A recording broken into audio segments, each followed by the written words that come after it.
Σας κυρίες και κύριοι, καλώς ήρθατε στους ένατους διαλόγους. Αυτή τη φορά, όπως βλέπετε και όπως και εμείς βλέπουμε, συναντιόμαστε σε εξωτερικό χώρο, στην καρδιά του καλοκαιριού και μια ανάσα πριν ολοκληρωθεί το Μουντιάλ. Οι περισσότεροι από εσάς και εσάς που έχετε έρθει σήμερα και είστε μαζί μας, βεβαίως όλοι εκ των συνομιλητών μου εδώ στο πάνελ είναι ένας και ένας, ήδη τους γνωρίζετε.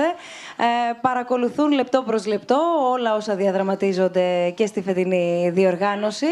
Πάμε λοιπόν να ανοίξουμε μία συζήτηση για το πιο δημοφιλές, το πιο αγαπημένο άθλημα παγκοσμίως. Πραγματικά η στρογγυλή θεά, όπως λέγεται, κρίνει και χαρακτηρίζει πολλά πράγματα, κρίνει πορείες, χαρακτηρίζει συμπεριφορές όμως, καθορίζει κουλτούρες, διαπαιδαγωγή, ακόμα, οπότε θα επιχειρήσουμε να αγγίξουμε κάπως και να πειράξουμε ίσως όλα τα πρόσωπα που έχει το ποδόσφαιρο. Είτε βρίσκεται στις υψηλότερες κατηγορίες και στα πιο όμορφα και μεγάλα γήπεδα του πλανήτη, είτε στις φτωχογειτονιές, απ' άκρη σ' άκρη επίσης του ίδιου πλανήτη. Χωρίς να θέλω να μακρηγορήσω, θέλω να καλωσορίσω όλους όσοι βρίσκονται σήμερα εδώ μαζί μας. Θα μου επιτρέψετε όλοι σας να ξεκινήσω από την κυρία της παρέας. Είναι η Χρύσα Κουρομπίλια. Ευχαριστούμε πάρα πολύ που είστε εδώ σήμερα μαζί μας. Ευχαριστούμε πολύ, Χρύσα. Είναι διαιτητής, παίζει στην ανώτερη κατηγορία, είναι βοηθός στη Σούπερ Λίγκα, είναι γνωστά όλα. Είναι ο πρόεδρος του Ιδρύματος Σταύρος Νιάρχος, Ανδρέας Δρακόπουλος. Ευχαριστούμε πολύ που είσαι εδώ, Ανδρέα, γιατί αγαπάς πάρα πολύ το ποδόσφαιρο και έχεις ασχοληθεί με το χώρο του ποδοσφαίρου. Περιμένουμε να δούμε με ποιο τρόπο και τι έχεις διακρίνει κι εσύ αντίστοιχα, προσωπικά, αλλά και το Ίδρυμα ευρύτερα μέσα σε ένα γήπεδο. Όπως για παράδειγμα έχουμε συζητήσει ότι ένα γήπεδο ποδοσφαίρου μπορεί να αντικατοπτρίζει την ίδια την κοινωνία. Έχει όρια, έχει κανόνες, έχει αντιπάλους, έχει συνεργάτες, έχει πολλά κοινά με την κοινωνία. Είναι όμως μαζί μας ο Εντμίλσον. Εδώ νομίζω ότι δεν έχω να πω πραγματικά τίποτα. Παγκόσμιος πρωταθλητής με την εθνική ομάδα της Βραζιλίας στο Μουντιάλ του 2002 και πρωταθλητής Ευρώπης με την Μπαρτσελώνα. Ευχαριστούμε θερμά που είστε σήμερα εδώ μαζί μας. Εντμίλσον, μιλάγαμε και λίγα λεπτά πριν ξεκινήσουμε. Το ελληνικό και το ελληνικό κοινό, πέρα από όλο τον υπόλοιπο πλανήτη, σε αγαπά πολύ. Είναι ιδιαίτερα σημαντικό λοιπόν το ότι είσαι σήμερα εδώ μαζί μας για να συζητήσουμε, ναι μεν αγωνιστικά, αλλά όχι μόνο. Έχεις και εσύ να μας πεις πολλά για το κοινωνικό έργο που κάνεις και για το κοινωνικό πρόσημο που ούτως ή άλλως έχει το ποδόσφαιρο. Είναι μαζί μας ο Τζόρντι Καρντονέ, πρώτος αντιπρόεδρος του Barcelona Foundation. Καλώς ήρθες, Τζόρντι. Ευχαριστούμε πάρα πολύ που είσαι μαζί μας. Θα έχουμε τη δυνατότητα επίσης, πέρα από όλη την εμπειρία και τη γνώση που έχει το Barcelona Foundation, να γνωρίσουμε το Football Net, ένα δίκτυο το οποίο χρησιμοποιεί ως όχημα το ποδόσφαιρο, επικεντρώνεται στους πρόσφυγες και στην πιο ευαίσθητη ομάδα που είναι τα παιδιά, τα ανήλικα, και μέσω του ποδοσφαίρου προάγει αξίες όπως είναι η συνεργασία, όπως είναι η φιλοδοξία, ο σεβασμός και όχι μόνο. Οπότε θα μας βοηθήσεις να δούμε όλες τις διαστάσεις. Ο Αντώνης Αντωνιάδης, παλέμαχος ποδοσφαιριστής, ιδιαίτερος γνωστός, αγαπητός, με πάρα πολύ μεγάλη πείρα και εμπειρία, με όλο το σεβασμό στον Ενικό. Έχουμε συμφωνήσει να μιλήσουμε όλοι στον Ενικό. Ευχαριστούμε πολύ, Αντώνη, που είσαι μαζί μας. Ο Αλέξανδρος Κιτροέφ, ιστορικός. Έχει ένα πάρα πολύ ενδιαφέρον κομμάτι να μοιραστεί μαζί μας, μια πολύ ενδιαφέρουσα συνάντηση με το χώρο του ποδοσφαίρου. Θα ήταν μάλλον απορίας άξιον ένας ιστορικός τι γυρεύει, τι αναζητά στο πράσινο γρασίδι. Είναι γνωστή όμως η συνάντησή σου, Αλέξανδρε, με το χώρο του ποδοσφαίρου. Θα θυμηθούμε και κάποιες στιγμές που εσύ και οι υπόλοιποι βέβαια ομιλητές έχετε ξεχωρίσει στην ιστορία πλέον του ποδοσφαίρου. Και βεβαίως δεν μπορώ μόνη μου να κάνω τίποτα. Ο Αντώνης Καρπετόπουλος είναι εδώ μαζί μου. Γεια σου, Αντώνη. Για να μπορέσουμε να διαχειριστούμε αυτή τη συζήτηση στο αγωνιστικό και από εκεί και πέρα στο κοινωνιολογικό περισσότερο κομμάτι. Βεβαίως είναι μαζί μας και θα είναι πολύτιμη η βοήθεια του Μιγγέλ Κοπανάνο, του διερμηνέα, που θα μας βοηθήσει μαζί με τους δύο προσκεκλημένους μας. Ευχαριστούμε πάρα πολύ. Θέλω λοιπόν να ξεκινήσω δίνοντας το λόγο κατευθείαν στους ομιλητές που είναι σήμερα εδώ μαζί μας και να ζητήσω ένα πρώτο εισαγωγικό σχόλιο από τον καθένα για οτιδήποτε του έρχεται στο μυαλό όταν ακούει ποδόσφαιρο. Πάρα πολύ σύντομα θα μοιραστώ μαζί σας ότι εμένα, που δεν είμαι σχετική και δεν το κρύβω με το χώρο του ποδοσφαίρου, ξέρω ότι όλα κινούνται γύρω από το Μουντιάλ. Είδα κι εγώ τον τελευταίο αγώνα, ήθελα να ξέρω ποιος θα πάει στο τελικό, όμως δεν θα ξεχάσω και μία εικόνα στους ακριτικούς λειψούς όταν είχα φτάσει και εκεί τα παιδιά είναι περισσότερα από τους ενήλικες. Αυτό λοιπόν που έδαινε τις διάφορες και διαφορετικές ηλικίες, καθώς δεν έχουν πολλά πράγματα να κάνουν στο νησί, είναι ένα πάρα πολύ ωραίο και πάρα πολύ καλά εξοπλισμένο και οργανωμένο γήπεδο ποδοσφαίρου που στην ίδια ομάδα μπορεί να είναι και ένα 5χρονο και ένας 12χρονος όμως ταυτόχρονα. Αυτή λοιπόν η εικόνα νομίζω μπορεί να ανοίξει τη συζήτησή μας. Δεν ξέρω αν θέλεις, Χρύσα, να ξεκινήσουμε με τη δική σου εισαγωγή. Καλησπέρα και από μένα.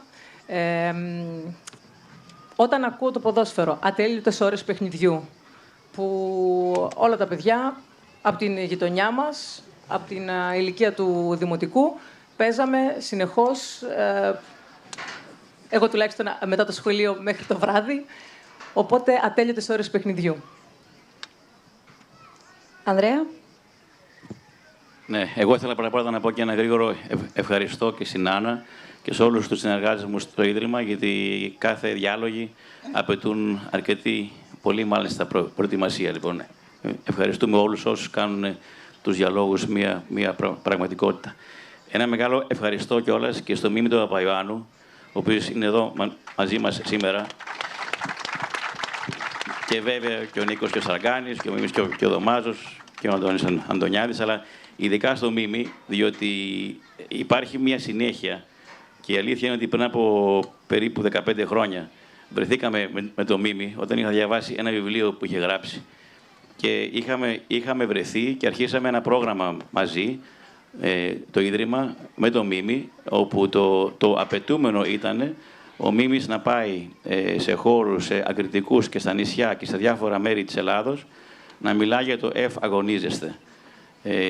Και μέσω αυτού γίνανε πάρα πολλά τουρνουά ποδοσφαίρου, κυρίως με παιδιά και παραπάνω από 5.000 και αγόρια και κορίτσια πήραν μέρος σε 11 χρόνια. Λοιπόν, ευχαριστώ πάρα πολύ το Μίμη και αυτό που κάνουμε σήμερα και τη συνεργασία που έχουμε αναπτύξει με την Μπαρσελώνα είναι μια φυσική συνέχεια της φιλοσοφίας του Ιδρύματος για τέτοιου είδους συνεργασίες και τη δύναμη που έχει το ποδόσφαιρο, γιατί είναι ένα άθλημα το οποίο μπορεί να το παίξει οποιοδήποτε, οπουδήποτε, τη δύναμη που έχει, αλλά στη σημερινή ζωή που ζούμε και την κοινωνική ευθύνη και συνέπεια και ευαισθησία πρέπει να έχουν όσοι ασχολούνται με τον χώρο, διότι είναι κάτι παραπάνω από απλά ποδόσφαιρο. Είναι ένας δημόσιος χώρος και είναι ένα μέρος που πάρα πολλοί άνθρωποι από διαφορετικές κατευθύνσεις παίζουν μαζί και μαθαίνουν πολλά για τη ζωή, γιατί πιστεύω ότι ένας ποδοσφαιρικός αγώνας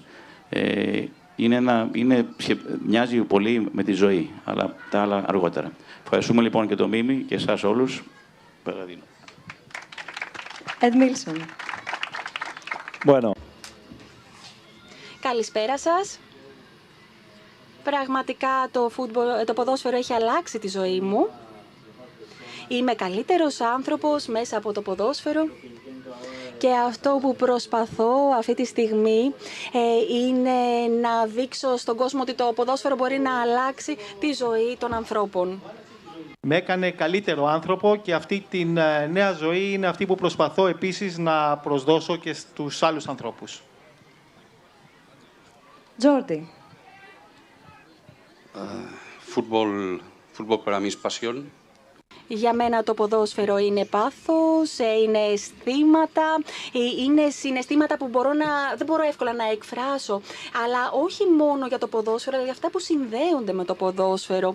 Έχουμε την ευκαιρία να είμαστε εδώ, αλλά δεν έχουμε έρθει να δούμε κάποιο παιχνίδι. Είμαστε εδώ για να μιλήσουμε για αυτό που υπάρχει πριν και μετά από το ποδόσφαιρο. Όλα έχουν να κάνουν με τους ανθρώπους. Για μένα το ποδόσφαιρο είναι πάθος. Γεννήθηκα γεννήθηκα σε μια οικογένεια όπου κάθε Κυριακή πηγαίναμε να δούμε ποδόσφαιρο. Είχα την δυνατότητα να μεγαλώσω σε ένα περιβάλλον όπου υποστήριζαν την ομάδα της Μπαρσελόνα και αυτή τη στιγμή είναι μεγάλη μου τιμή που είμαι μεταξύ του Προεδρείου της Μπαρσελόνα, το οποίο δεν έχει να κάνει μόνο με το ποδόσφαιρο αλλά και με τις κοινωνικές του διαστάσεις που με παθιάζουν. Και για μένα το ποδόσφαιρο πραγματικά είναι πάθος, είναι συναισθήματα τα οποία είναι δύσκολα να εκφραστούν. Είναι δύσκολο να εκφράσουμε όλα όσα μας προσφέρει, όλα όσα μας δίνει το ποδόσφαιρο. Αλλά εδώ ήρθαμε όχι για να δούμε κάποιον αγώνα, εδώ ήρθαμε για να μιλήσουμε για το ποδόσφαιρο, για το πριν και για το μετά. Για τα άτομα, για τους ανθρώπους, για το πάθος που μας δίνει το ποδόσφαιρο. Για μένα το ποδόσφαιρο ήταν κάτι το οποίο ήταν συνυφασμένο με την οικογένειά μου. Θυμάμαι κάθε Κυριακή πηγαίναμε στο ποδόσφαιρο και μέσω του ποδοσφαίρου δημιουργούσαμε αυτό που λέγεται το ελμπαρσελονίσμο, ο βαρκελονισμός, δηλαδή η αγάπη προς την Μπαρσελόνα. Και βεβαίως είναι σημαντικό για τις κοινωνικές προεκτάσεις τις οποίες μας δίνει το ποδόσφαιρο και τις οποίες μπορούμε να εκφράσουμε. Αντώνη. Καλησπέρα σε όλους. Πρώτα απ' όλα θέλω να ευχαριστήσω τον κόσμο που σε αυτό το καύσωνα ήρθε για να παρακολουθήσει αυτή τη συζήτηση και δεύτερον να καλωσορίσω τους δύο ξένους μας, τον συνάδελφο τον Εντζίλσον και τον αντιπρόεδρο της Μπαρσελόνα, μιας πολύ μεγάλης ομάδας του παγκοσμίου ποδοσφαίρου. Καλώς ήρθαν στην πατρίδα μας. Και δεν μπορώ κι εγώ να παραλείψω να αναφέρω, όπως έκανε ο Πρόεδρος, την παρουσία τριών συναδέλφων μου της δικής μου εποχής, τον Δωμάζο, τον Παπαγιάννη και τον Σαργκάνη, που μόλις μάθανε ότι θα γίνει αυτό το πράγμα, ήρθαν να μας παρακολουθήσουν. Ποδόσφαιρο. Το ποδόσφαιρο λοιπόν είναι το πιο διαδεδομένο, το πιο πολυσύνθετο και το πιο πολύπλοκο κοινωνικό φαινόμενο του πλανήτη, ανεξάρτητα από πολιτικο-οικονομικά συστήματα. Και αγαπιέται πάρα πολύ, διότι ποδόσφαιρο μπορεί να παίξεις σε ένα χώρο 5x5, να βάλουμε 2 κολπός να παίξουμε, ενώ άλλο άθλημα δεν μπορεί να συμβεί αυτό. Δεύτερον, το πιο δημοκρατικό άθλημα στον πλανήτη Γη επίσης. Μπορεί να παίξει κοντός, ψηλός, μέτριος, χοντρός, αριστερός, δεξιός, όλοι παίζουν, όλοι χωράνε. Στο ποδόσφαιρο χωράνε όλοι. Γι' αυτό λέμε είναι το πιο πολυσύνθετο κοινωνικό φαινόμενο του πλανήτη. Τώρα, τι οφείλουμε εμείς στο ποδόσφαιρο που παίξαμε μερικές εβδομάδες, κάπου 20 χρόνια, άλλα 30 χρόνια και πάει λέγοντας. Γυρίσαμε όλο τον κόσμο δωρεάν. Τσάμπα. Δεν είναι εύκολο πράγμα να γυρίσεις όλο τον κόσμο, είτε με τον Παναθηναϊκό εγώ που ήμουν, είτε με την Εθνική, δωρεάν.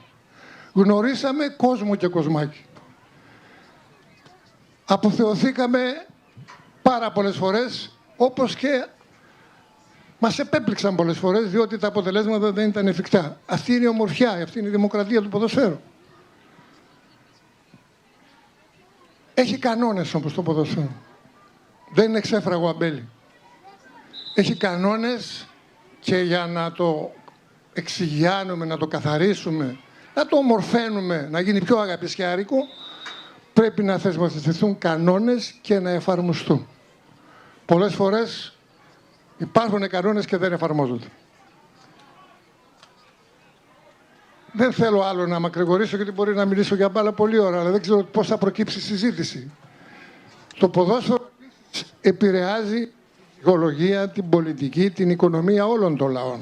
Παράδειγμα, στα τόσα χρόνια που παρακολουθήσαμε τελικό Μουντιάλ ή Ολυμπιακούς Αγώνες ή Ευρωπαϊκούς τελικούς,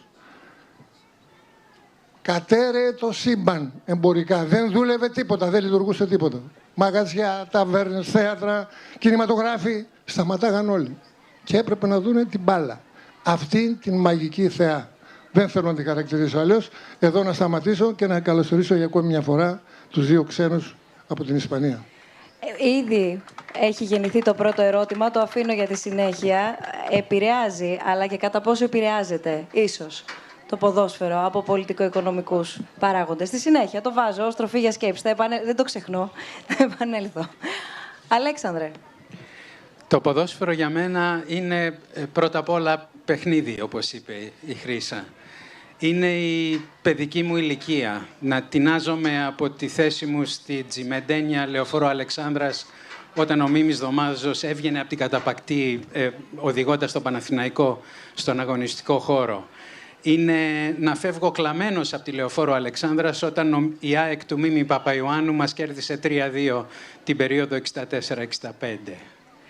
Είναι όμως και πολλά άλλα πράγματα το ποδόσφαιρο και θα υποθεί σε κάποια στιγμή σε αυτή τη βραδιά και ας το πω εγώ πρώτος και αναφέρομαι στη ρίση τη γνωστή του Bill Shankly, του προπονητή της Liverpool, ο οποίος είπε σε μια στιγμή «Το ποδόσφαιρο δεν είναι ζήτημα ζωής και θανάτου, είναι κάτι πολύ πιο σοβαρό». Και για μένα αυτό νομίζω υπογραμμίζει αυτό το χαρακτήρα του ποδοσφαίρου. Είναι παιχνίδι, είναι χαρά, είναι παιδική ηλικία, είναι συγκίνηση και είναι ακριβώς και αυτή η κοινωνικοπολιτική διάσταση. Αντώνη, ήρθε η ώρα να μιλήσουμε οι δυο μας για Μουντιάλ επιτέλους. Να μην πω δηλαδή και εγώ τι είναι το ποδόσφαιρο. Φυσικά, αλλά αμέσως μετά θέλω να μας βάλεις λίγο στο κλίμα των ημερών. Να σας βάλω, θα προσπαθήσω, αλλά θέλω να πω για το ποδόσφαιρο μόνο ένα πράγμα. Έτσι, γιατί τους άκουσα όλους πολύ προσεκτικά. Την περασμένη Κυριακή είχαμε το μνημόσυνο ενός φίλου στη Νέα Σμύρνη, τον οποίο τον χάσαμε πριν από 4 χρόνια μετά το παιχνίδι της Βραζιλίας με τη Γερμανία. Εκείνο το περίφημο 1-7. Δεν είχε να κάνει με το παιχνίδι το γεγονός ότι ο άνθρωπος έφυγε από τη ζωή. Απλώς συνέπεσε. Δηλαδή, ήταν και γερμανόφιλος, είδε το καλύτερο παιχνίδι πιθανότητα της Γερμανίας όλων των εποχών και έφυγε την επόμενη. Πήγαμε λοιπόν να κάνουμε το μνημόσυνο του 4 χρόνια αργότερα. Και το λέω γιατί αναφέρθηκε στη φράση του Σάνκλι, ο φίλος μας ιστορικός. Το κάναμε και όταν τελείωσε το μνημόσυνο, ο ιερέας μου είπε «Ποιος βλέπεις να το παίρνει, ποιος θα το σηκώσει». Αυτό είναι το ποδόσφαιρο. Δηλαδή, όντως, δεν υπάρχει, ας πούμε, κανένα όριο, κατά τη γνώμη μου, ανάμεσα στο ποδόσφαιρο και τίποτα. Δηλαδή, δεν είναι ότι κάνει ζήτημα ζωής και θανάτου, είναι ποιος το σηκώσει. Και επειδή αυτή την απάντηση δεν την έχουμε, γι' αυτό εξακολουθούμε να το παρακολουθούμε. Στις περισσότερες διοργανώσεις δεν την έχουμε. Τώρα για το παγκόσμιο κύπελλο, προφανώς δεν έχω να πω τίποτα φοβερό και τρομερό. Δεν ξέρω αν ήταν ένα πολύ ωραίο παγκόσμιο κύπελλο, όπως λένε οι περισσότεροι, ή αν ήταν ένα παγκόσμιο κύπελλο. Εμένα όλα τα παγκόσμια κύπελλα μου αρέσουν. Δεν θυμάμαι κανένα παγκόσμιο κύπελλο που να μου άρεσε. Μου αρέσουν περισσότερο όταν τελειώνουν, γιατί με τον καιρό ο χρόνος τα κάνει ακόμα πιο όμορφα. Τούτο εδώ, επειδή γινόταν στην Ευρώπη, γινόταν σε ώρες πολύ βολικές, για να είναι και έτσι ένα σπουδαίο τηλεοπτικό προϊόν, θα αφήσει πίσω αναμνήσεις από εκπλήξεις και ωραία πράγματα. Και το πιο σπουδαίο, νομίζω, και μετά θα ήθελα και να ακούσω και τους υπόλοιπους, είναι ότι τελειώνοντας αφήνει και μια ωραία αίσθηση δικαιοσύνης σε αυτό το παγκόσμιο κύπελλο. Δηλαδή, είδαμε να φτάνει στον τελικό η Κροατία, η οποία απλώς έπαιξε καλή μπάλα, το οποίο δεν είναι λίγο, αλλά αυτό ήταν. Είχε μια καλή ομάδα και κάποιους καλούς παίχτες. Η Γαλλία, η οποία είναι έτσι πολύ, με πολλούς, ας πούμε, η Γαλλία είναι η αμηχανία του ρατσιστή. Είναι μια ομάδα η οποία έχει σχεδόν όλες τις φυλές, ας πούμε, του κόσμου μέσα της. Και παρόλα αυτά είναι παιδιά ενταγμένα σε μια κοινή λογική, σε ένα κοινό τρόπο να παίζουν για την ομάδα τους, ας πούμε. Ήταν φαβορί από την αρχή και κατάφεραν να φτάσουν μέχρι το τέλος. Είχαμε δηλαδή και μια ανατροπή και αυτό που είναι έτσι λογικό και αυτό είναι ωραίο να συμβαίνει γενικά. Και το σπουδαιότερο, είχαμε αυτή την αίσθηση δικαιοσύνης, την οποία την έδωσε λίγο και το VAR, η χρήση του, το γεγονός ότι χρησιμοποιήθηκε η τεχνολογία για να έχουμε έτσι, τα καλύτερα δυνατά αποτελέσματα. Και όποιο παιδάκι έχει δει αυτό το παγκόσμιο κύπελλο για πρώτη φορά, και έχει δει πρώτη φορά παγκόσμιο κύπελλο και έχει δει αυτό το παγκόσμιο κύπελλο, νομίζω ότι μεγαλώνοντας θα γίνει ένα καλό παιδί. Και αυτό... το λέω κυρίως για τα αγοράκια τα οποία βλέπουν περισσότερο. Τα κοριτσάκια βλέπουν άλλα πράγματα, αλλά καλά, θα έχουν τις δικές τους ευκαιρίες. Βλέπουν και παίζουν. Ναι. Και τα αλλά ειδικά τα αγοράκια. Δηλαδή, το παγκόσμιο κύπελλο περισσότερο και από το ποδόσφαιρο έχει έναν ιδιαίτερο τρόπο να χαρακτηρίζει την ψυχοσύνθεση των πιτσιρικάδων. Για μένα είναι εκπαιδευτικό παγκόσμιο κύπελλο. Να το συνεχίσουμε αυτό, αλλά να το πούμε τουλάχιστον από μέρος μου ότι υπάρχουν ακαδημίες με πάρα πολλά νέα κορίτσια που πηγαίνουν στο ποδόσφαιρο. Οπότε... Ναι, Ας βάλουμε λοιπόν και τα κοριτσάκια. Και πάντα εγώ νομίζω ότι τα κοριτσάκια έχουν μια μεγαλύτερη αποστασιοποίηση από το δράμα. Σε σχέση με τα αγοράκια. Τα κορίτσια, όχι. Νομίζω. Στο παγκόσμιο κύπελλο, όχι στα άλλα πράγματα. Τα κορίτσια, όχι. Χρύσα. Χρύσα. Λοιπόν, Χρύσα, μίλα. Λοιπόν, εγώ θέλω να πω ότι, όπως πολύ καλά γνωρίζετε, γιατί είπαμε ότι βρισκόμαστε στους ένατους διαλόγους σήμερα, εδώ και 9 μήνες λοιπόν σε αυτές τις συναντήσεις μας, αναπτύσσουμε μια συζήτηση, ένα διάλογο, όχι μόνο μεταξύ μας ή μεταξύ τους οι ομιλητές, αλλά μαζί με όλους σας, με όλους όσοι βρίσκεστε εδώ, οποιαδήποτε στιγμή θέλει να τοποθετηθεί, ο καθένας σας το κάνει. Αν θέλετε να ρωτήσετε επίσης, και βεβαίως όλοι όσοι μας παρακολουθείτε διαδικτυακά, γιατί δεν είμαστε μόνο όσοι είμαστε εδώ, αλλά και όλοι οι φίλοι και οι φίλες που μας παρακολουθείτε μέσω του live streaming, μέσω της ιστοσελίδας του Ιδρύματος Σταύρος Νιάρχος. Άλλωστε, πρωτοβουλία του Ιδρύματος Σταύρος Νιάρχος αποτελούν οι διάλογοι και φιλοξενούμαστε κάθε φορά, κάθε μήνα εδώ στο Κέντρο Πολιτισμού Ίδρυμα Σταύρος Νιάρχος. Καλησπέρα λοιπόν και σε εσάς. www.snf.org/live και www.snf.org/questions. Περιμένουμε και τις ερωτήσεις σας διαδικτυακά, εάν θέλετε να μας τις στείλετε και τις υποβάλλουμε εδώ στους ομιλητές. Χρύσα, ένα σχόλιο και για το Μουντιάλ που παρακολουθούμε αυτό το διάστημα και αμέσως μετά θέλω τον Ed Milson να ακούσω. Η αλήθεια είναι ότι ήταν λίγο διαφορετικά τα πράγματα και γενικά σε ένα παγκόσμιο κύπελλο όλοι περιμένουμε τις μεγάλες ποδοσφαιρικές δυνάμεις, Αργεντινή, Βραζιλία, να φτάσουν μέχρι το τέλος. Και η αποχώρησή τους τα έκανε τα πράγματα λίγο πιο περίπλοκα, Αντώνη, δεν ξέρω αν συμφωνείς. Ωστόσο, επειδή εγώ πάντα μου αρέσει να είμαι με τους αδύναμους, το ευχαριστήθηκα, το χάρηκα και περιμένω με αγωνία τον τελικό. Ed Milson. Bueno. Ακούστε. Αυτό το Μουντιάλ, αν έχει καταδείξει κάτι, είναι αυτή η ισορροπία που πρέπει να υπάρχει στο ποδόσφαιρο σήμερα. Όπως η Ιταλία, η Ολλανδία, η Γερμανία και η Βραζιλία, ομάδες από τις πλέον φαβορί τελικά αποκλείστηκαν. Άλλοι περιμέναμε και άλλοι τελικά κατέφεραν να διακριθούν για τους τελικούς. Και αλλού πάλι, όπως το Μαρόκο ή η Αίγυπτος, ομάδες οι οποίες δεν ήταν παραδοσιακά πρωταθλητές, κατάφεραν με το ποδόσφαιρό τους να φτάσουν πολύ μπροστά και να δείξουν πολύ εξελιγμένη παρουσία. Τι να πω, όσο για εμάς τους Βραζιλιάνους ζήσαμε δύσκολες στιγμές. Λέγαμε θα πάμε λίγο πιο μπροστά από ό,τι τελικά πήγαμε. Στο τέλος πάντως τι να κάνουμε. Η Βραζιλία άφησε πίσω της ένα αποτύπωμα αρκετά ενδιαφέρον, μια καλή εικόνα.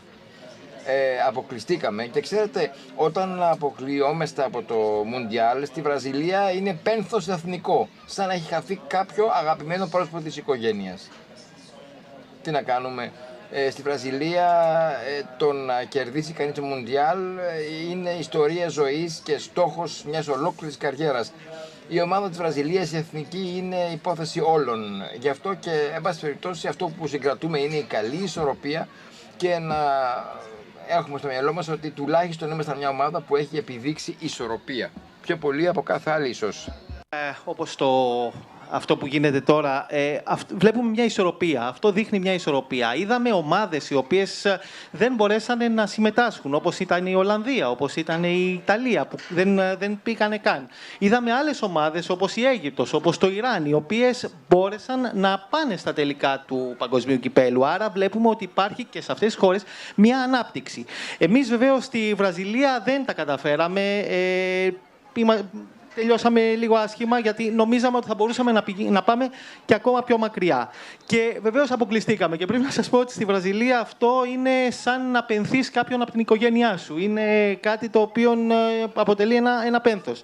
Γιατί στη Βραζιλία έχουμε ένα όνειρο. Η κατάκτηση του παγκοσμίου κυπέλου, γενικά η πρόοδος, είναι σαν ένα όνειρο. Εγώ από μικρό παιδί θυμάμαι ότι ήθελα σαν όνειρο. Ονειρευόμουν να παίξω στην Εθνική Βραζιλία, ονειρευόμουν να κερδίσω με την Εθνική το παγκόσμιο κύπελλο.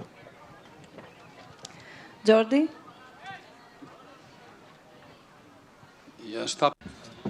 Ακούγοντάς σας, σκεφτόμουν το εξής. Σε αυτή την διοργάνωση όπως και στον προηγούμενο αιώνα, Βραζιλία, Αργεντινή, Ολλανδία και Αγγλία έδειξαν μεγάλες παρουσίες και εξαιρετική επίδοση. Όλα αυτά μας οδήγησαν να δούμε ότι υπάρχουν χώρες όπως η Βραζιλία, η Αργεντινή που παραδοσιακά είχαν καλή επίδοση, τώρα ίσως δεν πήγαν τόσο καλά. Έχει συμβεί και στο παρελθόν αυτό. Πάντως το καλό είναι ότι είτε πριν είτε μετά όλοι όσοι συμμετείχαν στο παθιαστικό αυτό άθλημα, πέρα από την αντιπαράθεση την αθλητική, ανάπτυξαν μια νοοτροπία που εμπνέει πλέον τις επόμενες γενιές. Γι' αυτό και τώρα μιλάμε πολύ και στους νέους το λέμε ότι υπάρχει ένα είδος ποδοσφαίρου εκπαιδευτικό, διαπλαστικό χαρακτήρων, διαπλαστικό νοοτροπίας. Και είναι αυτό κάτι που πραγματικά το συγκρατούμε. Το ποδόσφαιρο είναι ένας εξισωτικός παράγοντας, κάτι που ολοένα και μας εξισώνει, μας φέρνει πιο κοντά και μας εξοικειώνει με την νοοτροπία ότι πλέον όλοι σε κάποια πράγματα είμαστε ίδιοι. Το βλέπουμε και το απολαμβάνουμε. Αυτό το οποίο μπορούμε να βλέπουμε στο Μουντιάλ είναι ότι ακριβώς αυτά τα οποία στο προηγούμενο αιώνα ήταν κατά κάποιο τρόπο στερεότυπα. Δηλαδή, βλέπαμε ομάδες και ξέραμε οι ομάδες όπως η Βραζιλία, όπως η Αγγλία, όπως η Αργεντινή κλπ. Θα έπαιζαν με έναν δικό τους τρόπο, θα έδιναν ένα άλλο έναυσμα.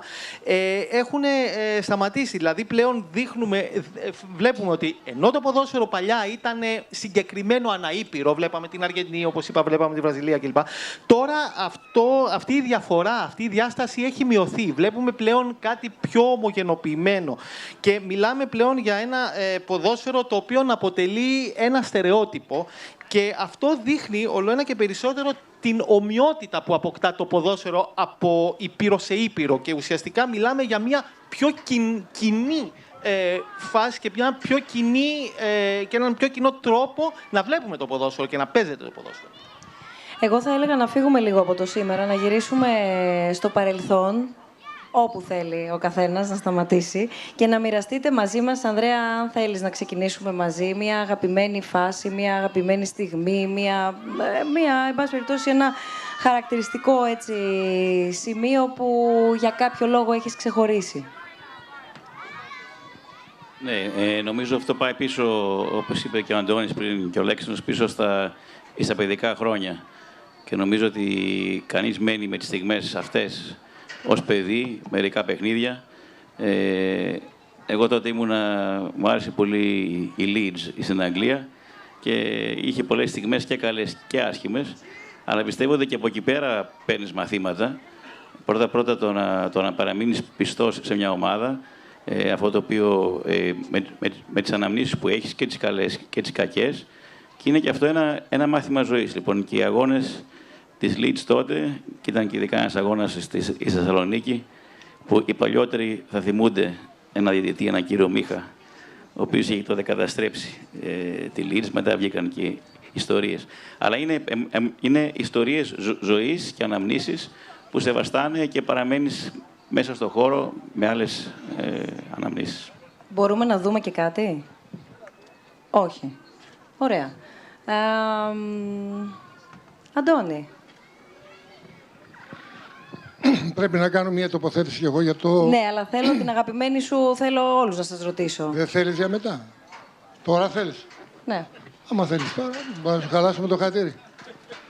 Λοιπόν, επειδή έχω βάλει μερικά γκολ και εγώ στη ζωή μου, περίπου 1017, σε επίσημους αγώνες, το καλύτερο γκολ, το πιο ουσιαστικό για μένα, πρέπει να το έχει αναγνωρίσει και ο Μίμης ο Δωμάζος, είναι το γκολ που έβαλε στις 9 Μαρτίου, 9 η ώρα ακριβώς, 9 νούμερο εγώ, 9 λεπτά πριν λήξει το μάτς και το ένατο γκολ στο κύπελλο πρωταθλητριών ομάδων Ευρώπης, δηλαδή το Champions League.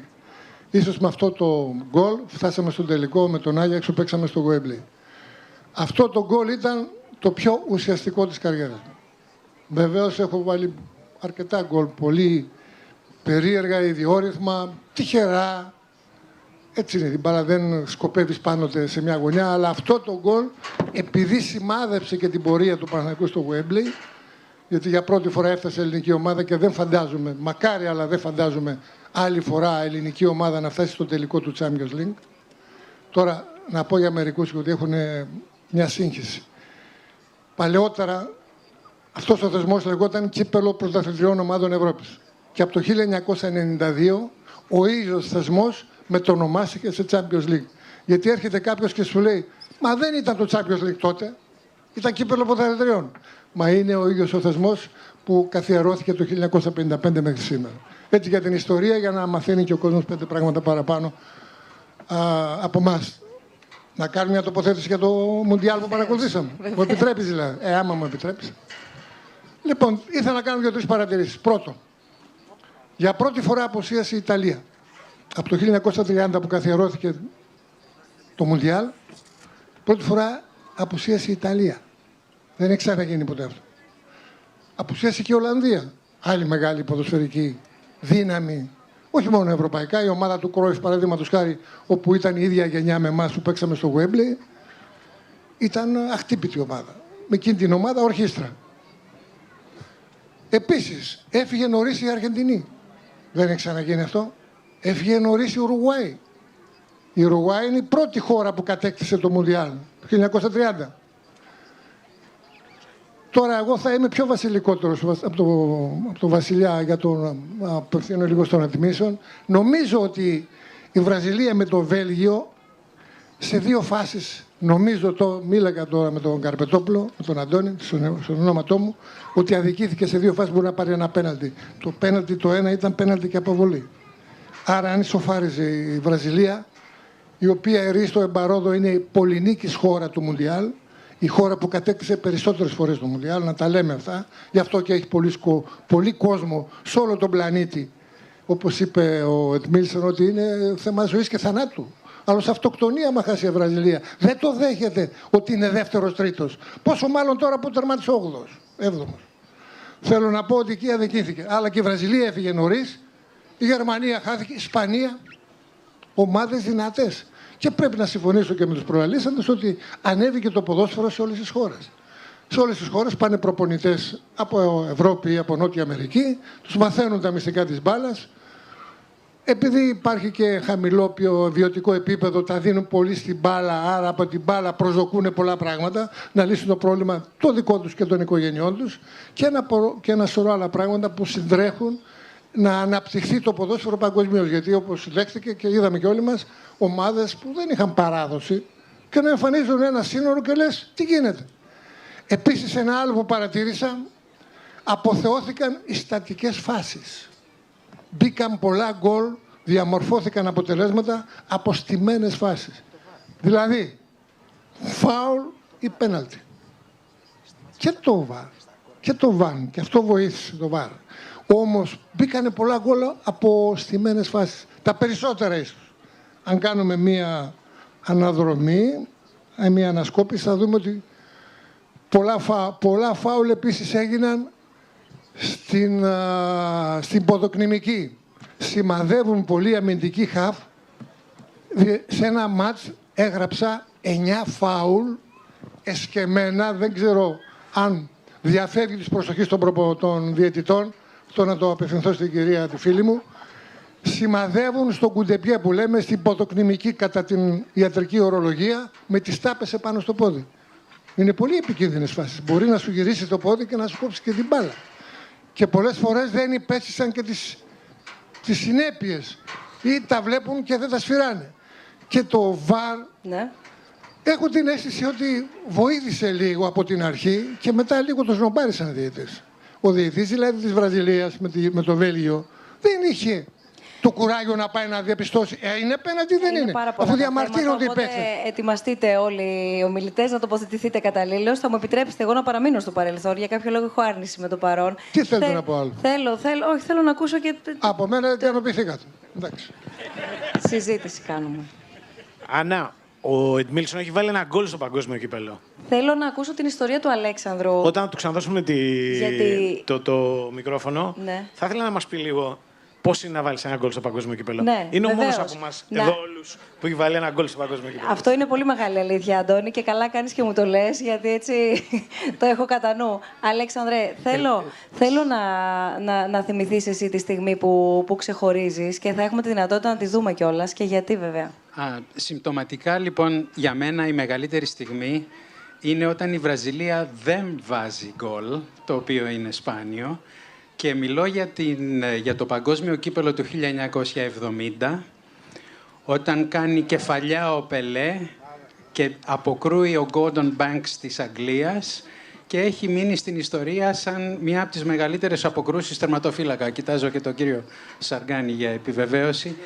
Μιλάμε τόσες φορές για το γκολ στο ποδόσφαιρο, αλλά νομίζω ότι η απόκρουση τερματοφύλακα είναι και αυτή σημαντική. Είναι στιγμή διότι... Το παρακολουθούμε. Ωραία. Είναι στιγμή, ο Gordon Banks είναι με τα μπλε και είναι ακριβώς αυτή η στιγμή του κάνει σκαστή κεφαλιά και ο Banks έχει πει ότι πρέπει να υπολογίσει κάπως και πάει πίσω και της δίνει μία με το χέρι και ο ίδιος ο Banks λέει δεν ήμουν σίγουρος αν είχε μπει ή την είχα βάλει μέσα εγώ και την αποκρούει. Και είναι μια εικονική στιγμή νομίζω γιατί μιλάμε για την Αγγλία να παίζει με τη Βραζιλία, τις δύο πολύ μεγάλες δυνάμεις. Νομίζω παγκόσμιο κύπελο χωρίς Βραζιλία και χωρίς Αγγλία και νομίζω φέτος το καλό με το φετινό είναι ότι αποκαταστάθηκε ο ρόλος της Αγγλίας. Η Αγγλία μας έχει φέρει το ποδόσφαιρο ως μορφή διαπαιδαγώγησης, το fair play, οργάνωσε το ποδόσφαιρο ουσιαστικά. Και αυτή η στιγμή, το 70, νομίζω ότι είναι για μένα η πιο αγαπημένη. Είμαι 15 χρονών στην Αγγλία σε σχολείο και τη βλέπω σε δωμάτιο γεμάτο Άγγλους. Ίσως και αυτό με επηρέασε. Αντώνη. Στιγμή στο παγκόσμιο κύπελο. Ναι, ή ο Εντμίλσον εδώ, δικό σου. Σκεφτόμουν τώρα που έβλεπα την κεφαλιά του Banks, να σου πω κάτι. Ο Νίκος Σαργάνης έχει κάνει 2 καλύτερες. Και το λέω πολύ σοβαρά. Σε ανάλογες φάσεις. Η μία είναι με τη Δανία και η άλλη με τον Όφη. Αλλά πρόσεξε ποια είναι η μαγεία του παγκοσμίου κυπέλου. Είναι ότι στο παγκόσμιο κύπελο αυτά είναι ακόμα πιο λαμπερά. Το παγκόσμιο κύπελο είναι σαν να παίρνεις, ας πούμε, το ποδόσφαιρο και να του βάζεις ένα προβολέα πάνω και οτιδήποτε γίνεται να γίνεται ακόμα πιο εντυπωσιακό από αυτό που είναι στην πραγματικότητα. Δηλαδή, θέλω να πω ότι αν ο Σαργάνης είχε κάνει εκείνη την επέμβαση με τη Δανία στο παγκόσμιο κύπελο και όχι στα προκριματικά του, πιθανότατα τώρα θα το συζητούσαμε όπως για την φάση του Banks και δεν το λέω με καμία διάθεση υπερβολής. Το παγκόσμιο κύπελο είναι αυτό. Είναι ένας προβολέας ο οποίος πέφτει πάνω σε αυτά τα πράγματα και κάνει αυτές τις μικρές λεπτομέρειες να είναι ακόμα πιο θεαματικές. Εντάξει, είναι εύκολο να πεις, ας πούμε, τρομερά πράγματα, ξέρω εγώ, για τα γκολ του Μαραντόνα, με το χέρι, με τα πόδια, με οτιδήποτε. Εμένα από το παγκόσμιο κύπελο μου έχει μείνει μια άλλη σκηνή, επειδή ήμουν πιτσιρικάς, όταν το είδα. Έπαιζε η Γαλλία, αν θυμάμαι καλά, με το Κουβέιτ στο παγκόσμιο κύπελο του 1982. Τους είχε βάλει 5-6 γκολ και ένας Εμίρης τσατίστηκε, κατέβηκε κάτω και πήρε την ομάδα και φύγανε. Τότε, το 1982. Μου έμεινε στο μυαλό ότι με τους Άραβες δεν παίζεις. Στάνταρ. Δηλαδή, φέτος. Ναι, μπορεί. Φέτος, όταν παίξανε με τη Ρωσία και έφτασε το σκορ στο 5-0, φοβήθηκα εκείνο τον Εμίρη ότι θα εμφανιστεί πάλι, θα τους πάρει και θα φύγουνε και θα γίνει όλο το παγκόσμιο κύπελο περέτα. Ρίχνω κλεφτές ματιές γιατί έχουν ήδη φτάσει τα μηνύματα, τα οποία μπαίνουν έτσι λίγο στην άλλη πλευρά του ποδοσφαίρου, αναφορικά με τη δημοκρατική φύση του ποδοσφαίρου, ότι την ίδια ώρα είναι και το άθλημα που εκφράζονται οι πιο έντονες ρατσιστικές συμπεριφορές. Οπότε θέλω να ζητήσω στη συνέχεια την τοποθέτησή σας. Να δούμε όμως και λίγο Εντμίλσον και Αλέξανδρε, ναι. Η τοποθέτηση για την άλλη πλευρά του ποδοσφαίρου, αλλά να ακούσουμε τον Εντμίλσον με τον γκολ, νομίζω. Ναι, το γκολ ήταν πολύ σημαντικό για εκείνο το Μουντιάλ. Για μένα είναι μια κίνηση δημιουργικότητας, μια κίνηση όπου είναι αυθόρμητη. Όταν ήμουν μικρός και έπαιζα στο δρόμο, το έκανα πολύ. Είναι κάτι φυσικό για μένα, μου βγαίνει φυσικά.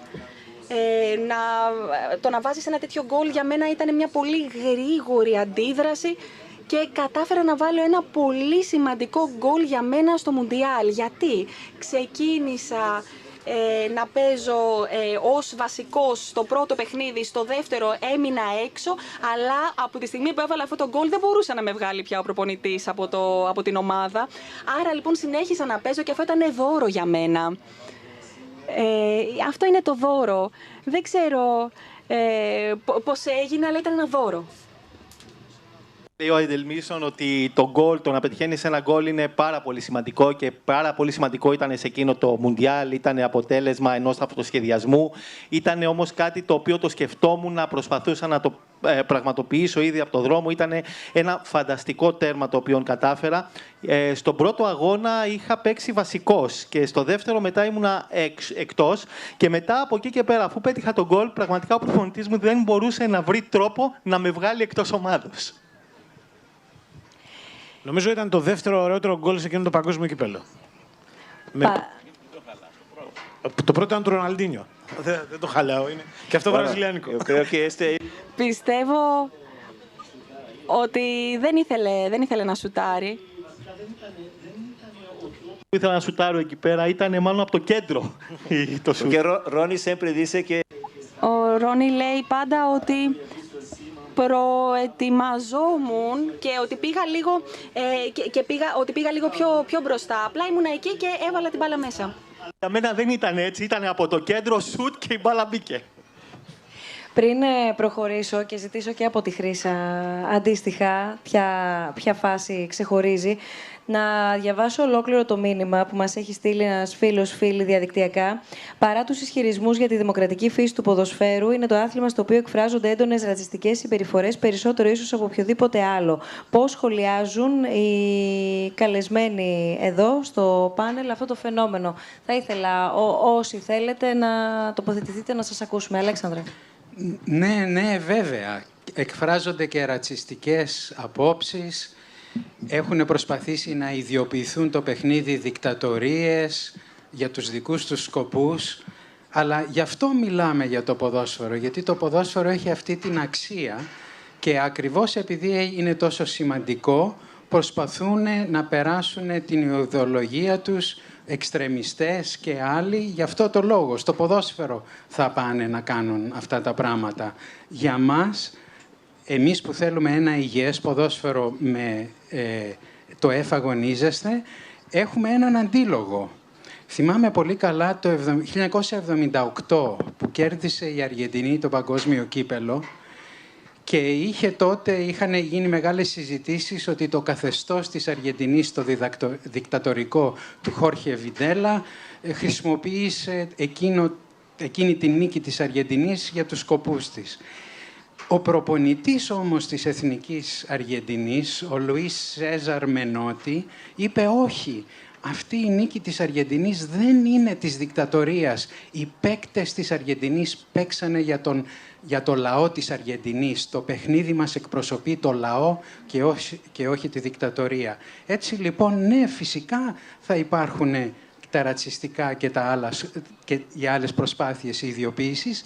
Εμείς όμως που αγαπάμε το ποδόσφαιρο και έχουμε αυτές τις αξίες, έχουμε τον αντίλογο. Ανδρέα. Μπορώ να πω κάτι? Ναι, αλλά... Ναι.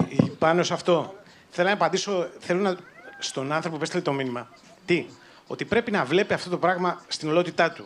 Δηλαδή, εντάξει, υπάρχουν ρατσιστικές συμπεριφορές. Προφανώς, ρατσιστικές συμπεριφορές υπάρχουν παντού στη ζωή μας. Δυστυχώς. Το ποδόσφαιρο όμως έχει τη δύναμη να υπερβαίνει τον ίδιο τον ρατσισμό. Δηλαδή, εάν δείτε πού έχει γεννηθεί και πού έχει μεγαλώσει ο Κίλιαν Εμπαπέ στο Παρίσι, στην περιφέρεια, στο Μπονί, λοιπόν, είναι εκεί που έχει γυριστεί η ταινία «Το Μίσος». Δεν ξέρω πόσοι το έχουν δει. Λοιπόν, είναι το τελευταίο πράγμα που μπορεί να πιστέψεις είναι ότι από αυτή τη γειτονιά, από το μέρος, το συγκεκριμένο, θα βγει ένας παγκόσμιος πρωταθλητής. Υπάρχει εκεί μια σχολή, η οποία λέγεται η Σχολή του Μπονί και είναι για παιδάκια που παίζουν μπάλα. Δεν είναι κάτι φοβερά και τρομακτικά οργανωμένο, δεν είναι ανήκει, ας πούμε, σε κάποια μεγάλη ομάδα γαλλική. Είναι η ποδοσφαιρική σχολή του συγκεκριμένου διαμερίσματος. Που νομίζω είναι και ένα από τα πιο υποβαθμισμένα, το διαμέρισμα 73 στο Παρίσι, αν θυμάμαι καλά. Λοιπόν, το φοβερό δεν είναι ότι βγήκε ο Κίλιαν Εμπαπέ. Είναι ότι από αυτή τη σχολή έχουν βγει 4 παίκτες τα τελευταία 10 χρόνια οι οποίοι έχουν κάνει καριέρα σε όλο τον κόσμο. Τι θέλω να πω? Ότι πέρα από την όποια αντιμετώπιση των ποδοσφαιριστών από διάφορους ηλίθιους, το ποδόσφαιρο είναι ένα σπορ το οποίο δημιουργεί στάρ ανεξάρτητα από το χρώμα του δέρματός τους, από το πού προέρχονται, από το πώς έχουν μεγαλώσει, από οπουδήποτε. Στην Αγγλία το 1980 υπήρχε μόνο ένας μαύρος ποδοσφαιριστής στην εθνική, ο Viv Anderson. Έπαιζε στην Nottingham και ήταν δεξιμπάκ.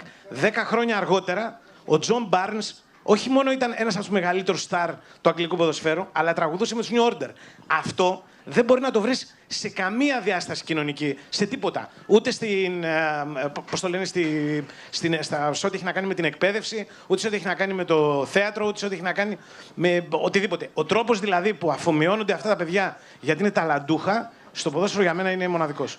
Θέλω να ακούσουμε τον Ανδρέα. Ναι, παρακαλώ, Αντώνη. Απλά θέλω να ακούσουμε τον Ανδρέα και τον Τζόρντι, πέρα από το όποιο δικό σας σχόλιο θέλετε να κάνετε, για να δώσουμε λίγο χώρο και στο πώς έρχεται εκεί όπου θα μπορούσε, και η αλήθεια είναι ότι αναπτύσσεται. Δεν είναι ότι θα μπορούσε και δεν αναπτύσσεται. Ρατσισμός. Πιο όμως, ενδεχομένως, στις προσφυγικές ροές, στα παιδιά τα οποία έρχονται. Η χώρα μας το γνωρίζει πάρα πολύ καλά αυτό. Η Λέσβος το γνωρίζει πάρα πολύ καλά αυτό.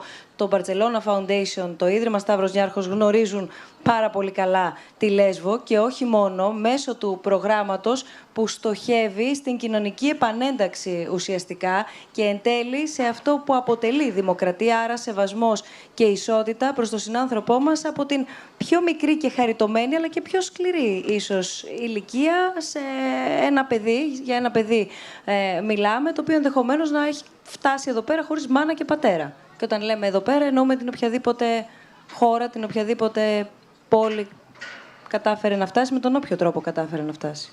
Αν μπορούσαμε να ακούσουμε μήπως τη Χρύσα πρώτα και μετά να πω μερικά πράγματα. Το μόνο το οποίο ήθελα να πω όσον αφορά το ρατσισμό. Έχουμε μαζί μας τον Έντμιλσον, ο οποίος όχι επειδή είναι εδώ πέρα σήμερα, πιστεύω και είδα τα βίντεο του, τα οποία τα συνιστώ σε όλους να δείτε τη ζωή του και να δείτε το πώς και γιατί έφτιαξε αυτό το foundation το οποίο έχει και πώς βοηθάει, όχι μόνο το γιατί βοηθάει και δίνει πίσω, το πώς βοηθάει. Νομίζω ότι θα άξιζε, δεν ξέρω αν το έχουμε, να δούμε ένα βιντεάκι που μιλάει για τη ζωή του και πάλι, όχι επειδή είναι εδώ πέρα, είναι ο καλύτερος αντίλογος σε ό,τι αρνητικό μπορεί να φέρει κανείς μέσα στο ποδόσφαιρο. Και δείχνει την πραγματική δύναμη του ποδοσφαίρου και σαν άτομο και με το κοινωνικό αντίκτυπο τον οποίο μπορεί να έχει. Και για μένα αποτελεί ένα καταπληκτικό παράδειγμα για όλες τις σημερινές γενικά βεντέτες, οι οποίες να το δέσω λίγο και με το παγκόσμιο κύπελλο. Πιστεύω ότι πέρα από την ισοδυναμία των ομάδων, για πρώτη φορά, που νομίζω ότι είναι πάρα πολύ σπουδαίο, δεν μετράνε πλέον οι ηγέτες. Είτε λέγεσαι Μέση, είτε λέγεσαι Ρονάλντο, δεν μετράνε. Μετράει πλέον η ομαδικότητα, το οποίο είναι πάρα πολύ σπουδαίο. Αλλά θα ήθελα, αν μπορούμε, αν το έχουμε, να δούμε ένα βιντεάκι του από τον Έντμιλσον, το πώς έφτασε να είναι και να κάνει το έργο το οποίο κάνει, γιατί είναι, νομίζω, ο καλύτερος αντίλογος σε οποιοδήποτε αρνητικό σημείο και βέβαια ένα τρομερό παράδειγμα για όλους τους επόμενους. Λοιπόν, μπορούμε να το παρακολουθήσουμε το συγκεκριμένο βίντεο και θα έχουμε τη δυνατότητα στη συνέχεια να μιλήσουμε και για το Football.net, αλλά και για το έργο που ο ίδιος ο Έντμιλσον επίσης κάνει.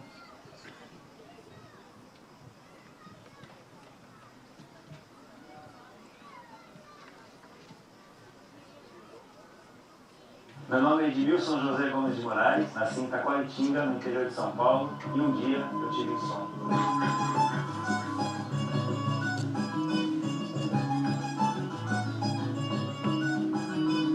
Esse é um sonho que se tornou realidade aqui, é onde tudo começou na minha vida.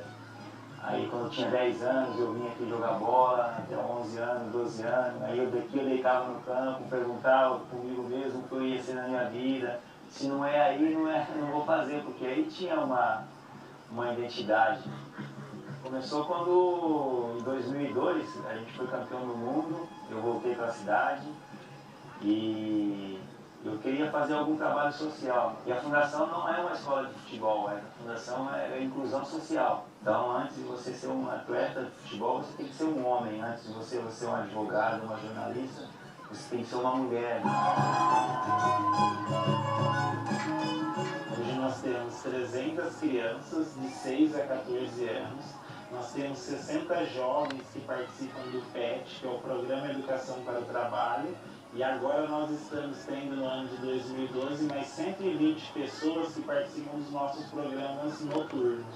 Vila São Sebastião é um bairro aqui com carente, até mesmo um bairro muito violento, com tráfico de drogas, com marginalidade, de crianças que passam necessidades de alimento, crianças que muitas vezes não moram com os pais, muitas crianças têm ou o pai ou a mãe que estão presos. Nós tentamos buscar realmente aqueles que vivem em risco. Eles vêm à fundação sem uma autoestima muito baixa, eles não acreditam no seu potencial, não acreditam na sua beleza, eles se acham feios, se acham menosprezados. Uma delas nós fizemos no dia do hot dog. E uma das crianças comeu e guardou outro. E aí um dos nossos educadores chegou nele e falou: você não vai comer o seu lanchinho? Ele: não, tia, eu não vou comer porque eu sei que minha mãe não tem nada em casa para comer. E eu prefiro levar isso para minha mãe. Meu filho sempre precisa de alguma coisa. E nós não temos condições, sabe? Não é fácil. Eu sei que nós vamos ter a nossa casa, nós vamos ser felizes, né?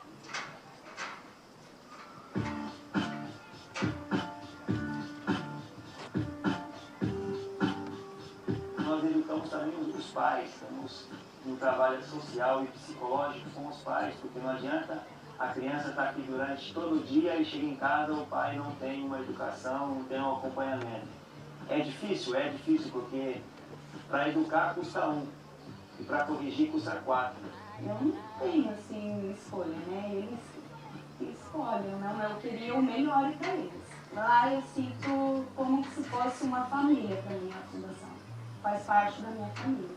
Visitar uma família e a mãe olhar para você e falar: olha, eu te agradeço porque se não fosse a fundação, talvez eu não teria hoje essa família estruturada. Se eu não tivesse a fundação, se eu não tivesse a oportunidade de levar meus filhos na fundação, talvez eles estivessem já envolvidos no mundo das drogas, no mundo do roubo. No ajuda a aprender a lutar, defesa pessoal, tipo, uou, eu imagino como você quando eu crescer, como eu vou me tornar, sabe, pessoa, como eu vou querer qualquer coisa, assim, que me ajude e ajude as outras pessoas também.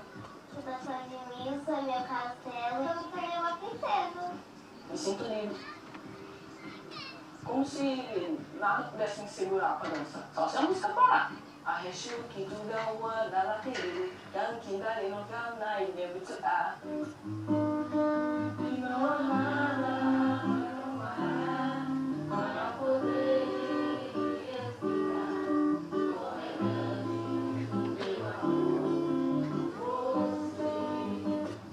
o nosso trabalho aqui de fazer com que eles acreditem no potencial deles, no intelecto e principalmente no futuro. A Fundação ela oferece uma base para que o próprio ser humano seja o percussor da sua história. Pensar nas famílias da Fundação é pensar que nós estamos levando para essas famílias uma oportunidade de sonhar grande. Através de uma educação bem feita, você pode transformar uma cidade, um país. Vamos dizer que Taquaritinga é uma responsabilidade que eu tenho. Eu sempre pensei grande. A minha ideia é que esse método de ensino, de educação, de inclusão social, se expanda ao mundo inteiro, ou possível só no Brasil, eu não sei.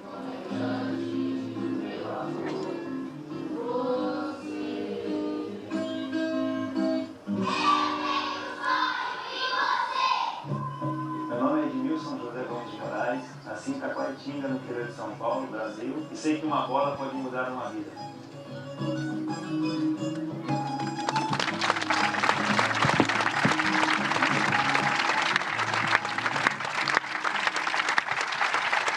Edmilson, θα θέλαμε να ακούσουμε εσένα μετά από αυτό το βίντεο το οποίο...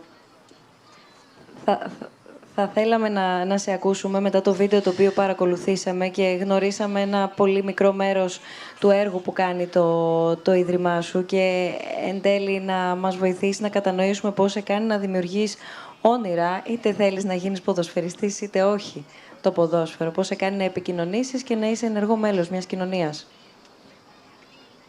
Bueno. Κάθε φορά που βλέπω αυτό το βίντεο, συγκινούμε πολύ.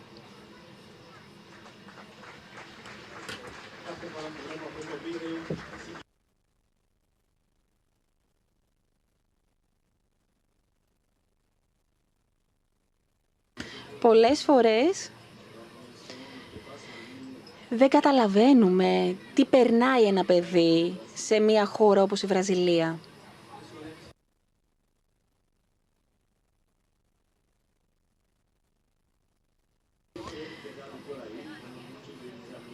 Εγώ θα μπορούσα να είχα μείνει εκεί, όπως έμειναν πολλοί φίλοι μου.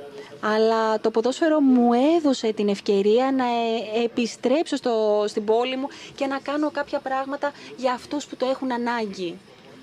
Πιστεύω ότι είναι το λιγότερο που θα μπορούσα να κάνω, γιατί το ποδόσφαιρο μου έχει δώσει τόσα πολλά πράγματα και το λιγότερο που θα μπορούσα να κάνω, και πάλι αυτό το λίγο που κάνω είναι πολύ λίγο. Θα μπορούσα να είχα μείνει εκεί, δεν θα είχα παντρευτεί, δεν θα είχα οικογένεια, δεν θα μπορούσα... Θα μπορούσα ίσως να έχω μπλέξει με τα ναρκωτικά, με το αλκοόλ. Το ποδόσφαιρο όμως τα άλλαξε όλα αυτά. Το καλύτερο γκολ για μένα ήταν αυτό, όχι αυτό που έβαλα στο Μουντιάλ. Θα μπορούσα και εγώ να ήμουν ένα από αυτά τα παιδιά, όμως το ποδόσφαιρο είναι εκείνο το οποίο μου έδωσε τη δυνατότητα να μπορέσω και εγώ να αναπτυχθώ και να μπορέσω να κάνω τελικά κάτι για αυτά τα παιδιά. Και θα έλεγα ότι ό,τι και να κάνω για αυτά τα παιδιά είναι λίγο. Όμως είναι το ποδόσφαιρο που χάρη σε αυτό μπόρεσα να δημιουργήσω μια οικογένεια. Είναι το ποδόσφαιρο το οποίο δεν με άφησε να εμπλακώ ή να μπω στα ναρκωτικά, στο αλκοόλ. Και θα έλεγα τελικά ότι το μεγαλύτερο, το καλύτερο γκολ της ζωής μου είναι αυτό.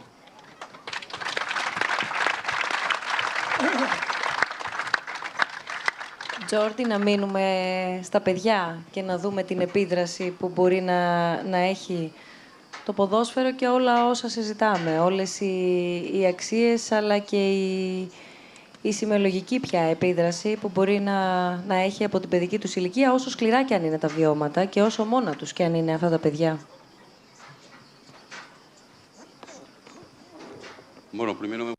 Καταρχήν, θα ήθελα να υπογραμμίσω όσα είπε και ο Έμιλσον και να πω ότι πραγματικά ότι είναι παράδειγμα πολύ χαρακτηριστικό αυτού που είναι το ποδόσφαιρο. Το ποδόσφαιρο δεν είναι μόνο παιχνίδι, είναι πρόσωπα, είναι άνθρωποι. Όχι μόνο παίκτες, αλλά και άνθρωποι. Είναι οι άνθρωποι που ως συντελεστές κάνουν το ποδόσφαιρο αυτό που είναι στην Fundación Barcelona. Μπορούμε πραγματικά να καυχηθούμε ότι έχουμε αξίες σαν αυτές τις οποίες περαμείνεται ο Εντμίλσον και ότι οι παίκτες μας, είτε μέλη του δικού μας φονταθιών είναι ή άλλων φορέων, όπως είναι ο Μέση και τόσοι παίκτες που συμμετέχουν σε τέτοιες δομές, είναι γιατί έχουν καταλάβει ότι οφείλουν να επιστρέψουν στη ζωή κάτι από αυτά τα πολλά που πλουσιοπάροχα τους έδωσε. Είναι υποχρέωση. Και είναι κάτι που περιποιεί τιμή στους μεγάλους παίκτες και σε κάθε άλλο άνθρωπο περί του ποδόσφαιρου που αισθάνεται πρόσωπο, όχι μόνο παίκτης. Πάνω σε αυτά τα οποία ανέφερε ο Εντμίλσον, ότι το ποδόσφαιρο δεν είναι μόνο ιδέες, δεν είναι μόνο πράξεις, αλλά πάνω απ' όλα είναι άτομα. Και είναι άτομα τα οποία κάνουν αυτά που είδατε. Στην Μπαρσελόνα έχουμε ακριβώς άτομα και μέσω της δουλειάς τους τα άτομα αυτά μπορέσαν να κάνουν ιδρύματα, όπως αυτό που είδατε. Έχουμε το Ίδρυμα Κρόιφ, έχουμε το Ίδρυμα του Βιδάλ, έχουμε το Ίδρυμα Μέση και πραγματικά είναι τιμή να έχουμε τα άτομα αυτά, δεδομένου ότι δημιουργούν με αυτό που κάνουν, χάρη στο ποδόσφαιρο, κάτι σημαντικό και δείχνουν πέρα από το ποδόσφαιρο πόσο μεγάλοι άνθρωποι είναι. Και μια και προηγουμένως είχαμε ξεκινήσει να μιλάμε για τον κοινωνικό αποκλεισμό. Τίθεται θέμα ξενοφοβίας, συζητείται ο ρατσισμός σαν φαινόμενο. Λοιπόν, το ποδόσφαιρο είναι εδώ για να σκοτώσει και σκοτώνει το ρατσισμό, τον καταπολεμά. Το ποδόσφαιρο για τους νέους, όλους εδώ είτε αλλού τους νέους, και να ξέρετε, το Ίδρυμα μας δουλεύει σε πολλές χώρες, σε χώρες όπου μαστίζονται πραγματικά και πολύ περισσότερο ρατσισμό από ό,τι στην Ισπανία. Ο ρατσισμός υποχωρεί αισθητά. Αυτό και ο κοινωνικός αποκλεισμός. Δεν είναι μόνο η κοινωνική αδικία, αλλά οπουδήποτε υπάρχει αρνητικότητα, το ποδόσφαιρο κερδίζει. Το καταδεικνύουν τα παιδιά, εισπράττουν το παράδειγμα των παικτών και όταν με υπευθυνότητα ως ενήλικες συμπεριφερόμαστε, τα παιδιά μιμούνται. Θυμάμαι όταν ήμουν μικρός, το ποδόσφαιρο ήταν άθλημα. Σήμερα το ποδόσφαιρο είναι κουλτούρα, είναι σύστημα αξιών. Και μιλήσαμε πριν για κοινωνική περιθωριοποίηση, για ξενοφοβία, για ρατσισμό. Και θα έλεγα ότι το ποδόσφαιρο έρχεται να σκοτώσει το ρατσισμό. Δουλεύουμε σε 53 χώρες του κόσμου. Και ακριβώς η διαφορά είναι ότι χάρη στο ποδόσφαιρο, μέσω του ποδοσφαίρου, μπορούμε να νικήσουμε όλες αυτές τις καταστάσεις. Και ασχολούμαστε με παιδιά. Τα παιδιά ουσιαστικά δεν ευθύνονται για αυτά τα οποία κάνουμε εμείς οι μεγάλοι. Ουσιαστικά, λοιπόν, αυτό που προσπαθούμε μέσω του ποδοσφαίρου είναι να δώσουμε αξίες. Γιατί το ποδόσφαιρο είναι αξίες. Θέλω σε αυτό το σημείο να παρακολουθήσουμε και το βίντεο για να γνωρίσουμε, όσοι ενδεχομένως δεν γνωρίζουμε, τη δράση αλλά και τον τρόπο με τον οποίο λειτουργεί ένα ολόκληρο δίκτυο από το Barcelona Foundation, από το Ίδρυμα της Μπαρτσελώνας, στοχεύοντας την κοινωνική ένταξη και επανένταξη ουσιαστικά παιδιών τα οποία έχουν φύγει από τη χώρα τους και είτε βρίσκονται μόνα τους είτε με όποιον τα συνοδεύει σε μια ξένη χώρα.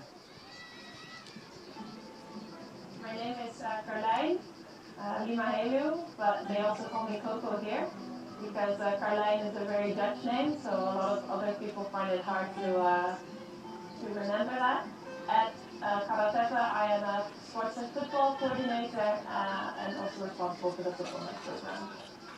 I've learned that teaching refugee children is different than any other group of children because there's so many cultural differences and so many, there's very often a language barrier. So it's for me it was a challenge. Vaig començar amb la Fundació Futbol Club Barcelona fa 7 anys i és una experiència genial poder venir aquí, mirar de posar el teu granet de sorra, t'omple molt alhora que també t'afecta molt. Costa pensar a vegades si tu estàs realment aportant a ells o són ells els que t'estan canviant a tu.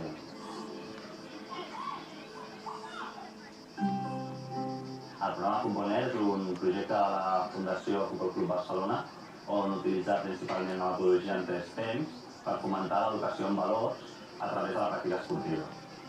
Els partits en 3 temps i la metodologia consisteix principalment en donar l'oportunitat als nens de gestionar les normes del joc. En un segon temps es juga al joc en qüestió i finalment es fa en el tercer temps una avaluació i una reflexió del que es pot aprendre dels jocs fets i dels partits en funció dels valors i les normes pactades en un inici. The first, we talked about football, about teamwork and something like that. And then we play match, and then we go to play football. But we are speaker group, and then we go to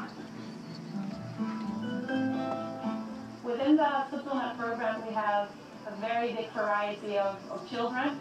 We have ages between 6 and 18. For instance, we have 2 boys. One is from Zimbabwe and the other one is from Iran, and they became best friends.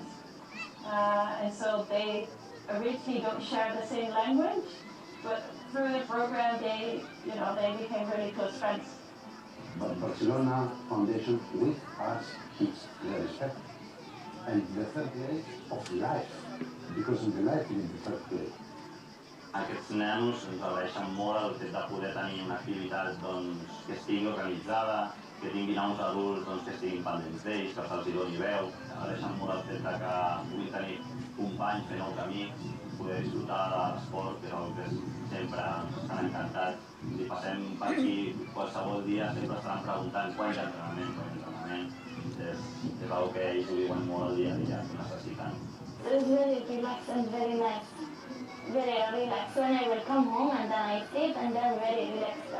The football is good for me and I like football and I don't like swimming, like guitars. I don't like. I like just football.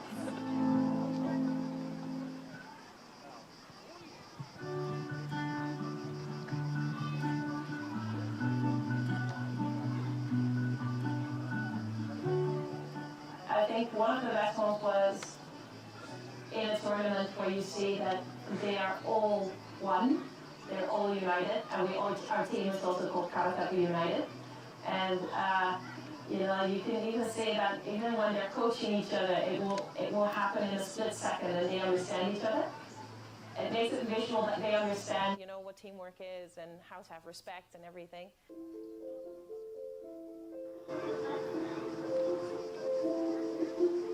They all love Barcelona. There's maybe 1% that says no, Real, but they all love Barcelona. I don't like playing with Real. I like playing with Barcelona. Quan veuen que de cop venen uns jugadors aquí en el mateix camp de Karate P i són del Barça, tothom està molt exaltat, molt emocionat, no? Estan feliços de veure doncs, que el Barça es preocupa per ells, que el Barça no només està a la televisió, el Barça també doncs, ve aquí i també els hi dona suport. We have heroes from Barcelona team, Messi and all the others.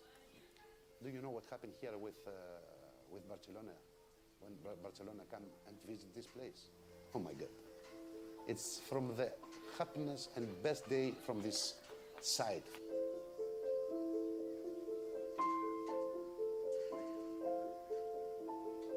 These are very encouraging programs. Whenever you have someone like Barcelona coming forward and saying, these are people that are coming from conflict zones, they're fleeing persecution, human rights violations, we need to step up and show them that we are supporting them and give them something tangible, a program that they can see really helps them on the day-to-day. L'objectiu principal de Futbol Net aquí en els camps de refugiats, a més d'oferir pràctica esportiva i aprenentatge en valors, també es busca un objectiu de barrejar la comunitat local amb la comunitat refugiada, principalment per pal·liar les tensions que poden aparèixer entre aquestes dues comunitats. Perquè, evidentment, és conegut doncs, que hi ha tensions en l'arribada massiva de refugiats i quan s'incrementa tant aquesta població. I amb el futbol i l'esport en general està demostrat que els participants doncs, tenen la possibilitat de jugar i quan jugues no hi ha diferència de nacionalitats. Aquí és on els pares poden ser-hi presents durant les sessions i adonar-se'n també doncs, que finalment no hi ha una diferència, tots són persones i tots ens agrada jugar i quan juguem no fem cap diferència. Of course I have days where I feel really sad and upset, but seeing them so happy when they're playing and having fun or playing a tournament and all united as one team, that, for me, that's like outweighs the negative part of it or the sadness of it often. I el somriure dels nens, això és el més maco de tot, no? Poder veure que aquí que poden tenir moments feliços, que els nens no han d'estar patint més, no han d'estar protegint-se a tot moment de la situació que està en el seu país i que poden jugar, poden ser lliures per tornar a somriure.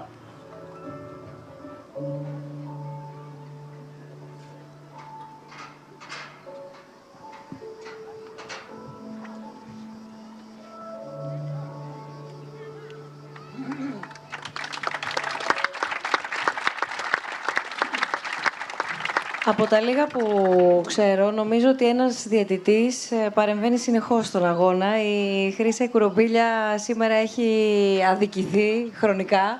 Χρύσα, θέλω να σε ακούσουμε, αλλά θέλω να σε ρωτήσω και το εξής και βεβαίως το ερώτημα είναι ανοιχτό προς όλους τους ομιλητές. Μεγάλο μέρος του κόσμου, βάζοντας στο μικροσκόπιο το ελληνικό ποδόσφαιρο, έχει μια πολύ κακή εικόνα. Αυτό που θέλω να σε ρωτήσω είναι αν αυτό αληθεύει, αν αυτό δεν αληθεύει, είναι παραπληροφόρηση. Αν αληθεύει, αν συμβαίνει μόνο εδώ ή συμβαίνει και σε άλλες χώρες του κόσμου.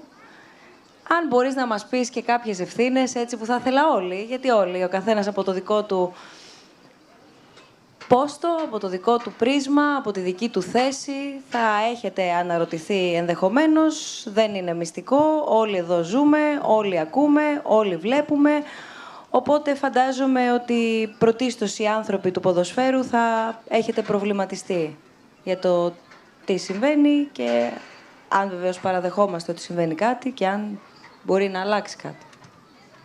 Η αλήθεια είναι ότι ο ρόλος του διαιτητή είναι άχαρος. Σκεφτείτε όμως έναν ποδοσφαιρικό αγώνα χωρίς τον διαιτητή. Δεν γίνεται. Και πιστέψτε με, κανένας διαιτητής δεν θέλει να είναι ο πρωταγωνιστής σε έναν αγώνα. Στόχος μας είναι πάντα οι πρωταγωνιστές να είναι οι παίκτες. Να περνάμε απαρατήρητοι. Ωστόσο, όμως, ένας διαιτητής καλείται να πάρει χιλιάδες αποφάσεις κατά τη διάρκεια 90 λεπτών, γιατί η απόφαση δεν είναι μόνο ένα πέναλτι, απόφαση είναι και όταν αφήνεις το παιχνίδι να παίξει. Απόφαση δεν είναι όταν σηκώνεις ένα offside, απόφαση είναι όταν πάλι αφήνεις ένα onside να συνεχιστεί. Θεωρώ ότι προσπαθούμε για το καλύτερο.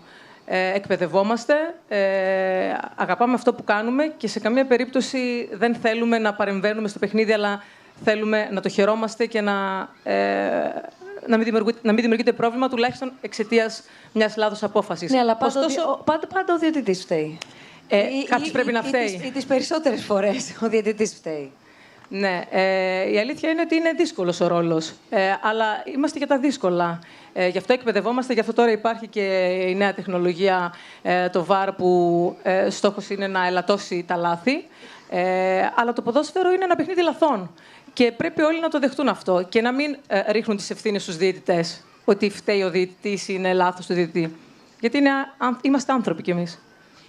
Μία ερώτηση τώρα, πραγματικά έτσι όπως έχω παρακολουθήσει, έχω διαβάσει για εσένα, αλλά όλη αυτή την ώρα σε ακούω, θαυμάζω αυτά που λες, προσπαθώ να φανταστώ πώς μπορεί να είναι, απέχω σίγουρα πάρα πολύ, αλλά λες τη λέξη άνθρωπος. Ως άνθρωπος δεν λυγίζεις κάποια φορά, όταν ένα ολόκληρο γήπεδο, ας πούμε, ορίεται. Είναι εικόνες που τις έχουμε δει στις ειδήσεις, είναι εικόνες που τις μεταδίδουμε, δεν λέω κάτι που αμφισβητείτε.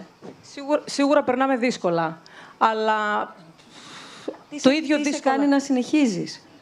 Αγαπάς αυτό που κάνεις, είσαι αφοσιωμένος σε αυτό και επίσης το ίδιο δύσκολο που νιώθει ένας ποδοσφαιριστής που χάνει ένα τέτα-τέτ και όλο το γήπεδο προφανώς τον βρίζει, ακριβώς το ίδιο συναίσθημα είναι και για μας. Απλά εκπαιδεύεσαι μετά από τα χρόνια και αγνοείς τους γύρω. Δεν ακούς για την ακρίβεια τίποτα. Για το ελληνικό ποδόσφαιρο, είναι όλα τόσο καλά? Βεβαίως, Αλέξανδρε. Δυστυχώς, νομίζω ότι είμαστε έτη φωτός μακριά από το να φτιάξουμε κάτι σαν το Barcelona Foundation και το Edmilson Foundation.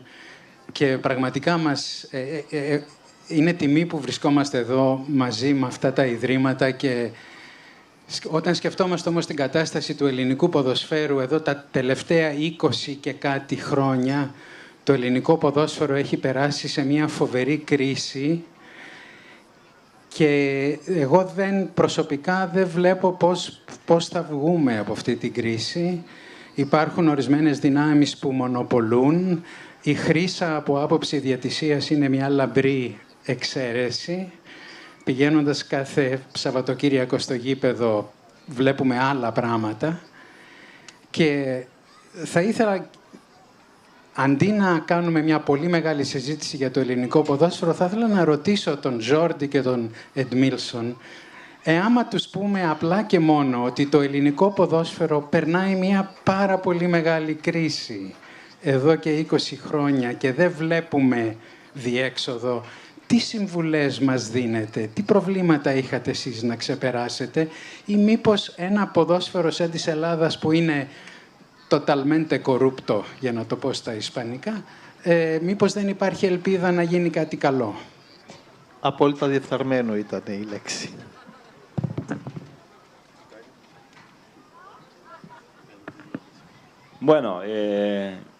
Ακούστε. Να πω καταρχήν ότι πιστεύω ότι όπου υπάρχει κρίση υπάρχει ανάγκη αναζήτησης λύσεων.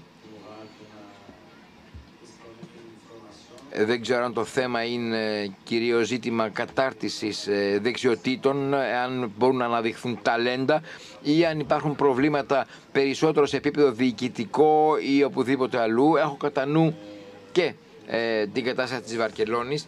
Στη Βραζιλία, όταν χάθηκε το Μουντιάλ και όταν η Γερμανία πήρε το πάνω χέρι, αμέσως πυροδοτήθηκαν όλοι οι μηχανισμοί της εγρήγορσης.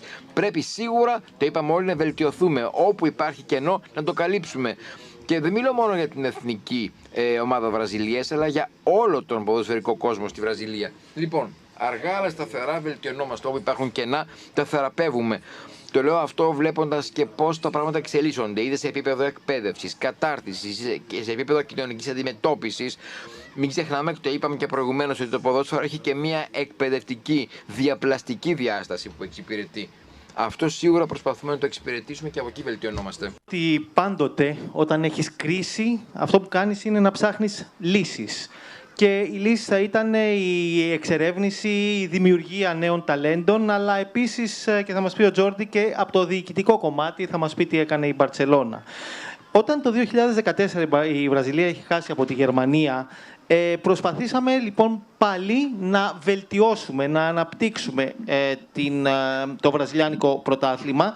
Και όταν λέω το βραζιλιάνικο πρωτάθλημα, εννοώ όχι μόνο το βραζιλιάνικο ποδόσφαιρο, αλλά και το πρωτάθλημα, τη Λίγκα, το πρωτάθλημα της Βραζιλίας. Και βεβαίως μπήκαν και άλλες σημαντικές σταθερές, όπως είναι η κατάρτιση, η κοινωνική επίσης ενσωμάτωση, για να μπορέσουμε να αυξήσουμε, να ψηλώσουμε το επίπεδο. Από την πλευρά μου θα πω ότι είναι δύσκολο να δίνει κανείς συμβουλές, ιδίως όταν δεν γνωρίζει την γενική συγκυρία μιας χώρας. Είναι βέβαια γεγονός ότι υπάρχει ευχέρεια μεγάλης βελτίωσης στον χώρο του ελληνικού ποδοσφαίρου. Οι ευθύνες ανάγονται στον κύκλο αρμοδιότητας των κυβερνήσεων. Τα όσα συμβαίνουν σε επίπεδο εθνικής ομάδας ποδοσφαίρου και όσα συμβαίνουν σε επίπεδο ηθινόντων, όλων όσων έχουν την ευθύνη των ομίλων τους. Σίγουρα θα πρέπει να υπάρξει πεποίθηση, προσήλωση και διάθεση να δουλέψουν οι ομοσπονδίες ποδοσφαίρου με τους υπευθύνους. Και πραγματικά αυτοί που είναι υπεύθυνοι να αξίζουν να είναι υπεύθυνοι για το ποδόσφαιρο, και εκεί είναι που υπάρχει πρόβλημα. Λέω να αξίζει κανείς να είναι υπεύθυνος, γιατί αυτός που έχει τα χρήματα για να αγοράσει ένα όμιλο αξίζει να είναι και ο αρχηγός. Δεν ξέρω, γιατί ποδόσφαιρο σημαίνει λαός και το ποδόσφαιρο ανήκει στον ελληνικό λαό. Γι' αυτό ζητώ καταρχήν από τους πολιτικούς ταπεινοφροσύνη μεν, υπευθυνότητα δε. Το ποδόσφαιρο είναι πάθος, είναι συγκίνηση, είναι εξέλιξη. Και είναι οπωσδήποτε σίγουρο όσοι είναι υπεύθυνοι της διαχείρισης του ποδοσφαίρου να είναι άνθρωποι με ενσυναίσθηση καταρχήν και στη συνέχεια με συμφέροντα που οι ίδιοι εξυπηρετούν. Είναι βέβαια δύσκολο να δώσεις συμβουλές όταν δεν γνωρίζεις τα τεκτενόμενα, όταν δεν γνωρίζεις καλά το τι συμβαίνει μέσα στη χώρα. Όμως θα έλεγα ότι αυτό πρέπει να βρίσκεται στα χέρια των κυβερνήσεων, στα χέρια της Ποδοσφαιρικής Ομοσπονδίας, στα χέρια των παραγόντων, οι οποίοι όλοι μαζί πρέπει να έχουν πίστη και να έχουν μια αγαστή συνεργασία μεταξύ τους, ώστε οι υπεύθυνοι να είναι πραγματικά αυτό που λέει η λέξη, να είναι οι υπεύθυνοι. Και δεν είναι όποιος έχει τα χρήματα να μπορεί να είναι ο υπεύθυνος, γιατί ουσιαστικά το ποδόσφαιρο είναι ένα λαϊκό άθλημα, ανήκει στο λαό. Άρα λοιπόν και οι πολιτικοί πρέπει να δράσουν με τη σειρά τους για αυτό που είναι ποδόσφαιρο, και το ποδόσφαιρο είναι πάθος, είναι ανάπτυξη, είναι όλα αυτά τα οποία πρέπει να έχει κανένας υπόψη του, και ουσιαστικά η δράση πρέπει να είναι σκεπτόμενη το ποδόσφαιρο για όλο τον κόσμο, για το λαό, για τους άλλους. Αντώνη. Προβληματίστηκα για το ερώτημα που έκανε ο φίλος μου Κιτροεύ, απευθυνόμενος στους ανθρώπους που φιλοξενούμε, για να μας πούν, όχι ότι δεν αναγνωρίζουμε ότι είναι σε καλύτερη μοίρα από εμάς, να μας πούν τι φταίει το ελληνικό ποδόσφαιρο. Το ποδόσφαιρο είναι ο πιστός καθρέφτης κάθε χώρας. Το ποδόσφαιρο κάθε χώρας αντανακλά τον καθρέφτη της χώρας. Αυτή τη στιγμή λοιπόν η πατρίδα μας έχει προβλήματα πολύ σοβαρά. Και οικονομικά και οργανωτικά και πολλά άλλα, τα γνωρίζουμε. Με ποια φιλοσοφία το ποδόσφαιρο θα πήγαινε καλά όταν ο κοινωνικός περίγυρος νοσεί? Θα πω 2-3 παραδείγματα. Στην πατρίδα μας πρωταγωνιστές είναι οι πρόεδροι. Παντού στον πλανήτη Γη είναι οι ποδοσφαιριστές. Τον πρόεδρο της Μπαρτσελώνα δεν ξέρω αν τον ξέρουν. Τον πρόεδρο των κάτω θυμαρακίων στην Ελλάδα τον γνωρίζουν. Τι θέλω να πω με αυτό? Εδώ συμβάλλουν και τα μέσα ενημέρωσης. Ύστερα δεν θέλουν άποψη. Όποιος έχει άποψη πάει στη γωνία. Γιατί χαλάει τη μανέστρα. Επειδή ανακατεύτηκα με τα διοικητικά του Παναθηναϊκού, Ήμουν εκτελεστικός αντιπρόεδρος 8 με 10. Και κάναμε μια καλή πορεία, πήραμε τον ντάμπ, κάναμε διάφορα πράγματα και κάποια στιγμή αναγκαστήκαμε και φύγαμε. Δεν καταλάβαμε γιατί φύγαμε. Μας είπαν διάφορα. Επίσης, η καλλιέργεια των ακαδημιών. Εγώ στον Παναθηναϊκό, που είμαι μισό αιώνα περίπου, έχω να παρακολουθήσω ποδοσφαιριστές γηγενείς να προωθούνται από τις ακαδημίες από την εποχή του Μπασινά, του Καραγκούνη,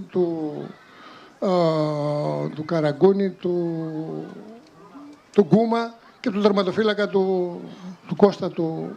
Πώς το λέγανε, εν πάση περιπτώσει, του τερματοφύλακα. 4 άτομα. Πριν 25 χρόνια.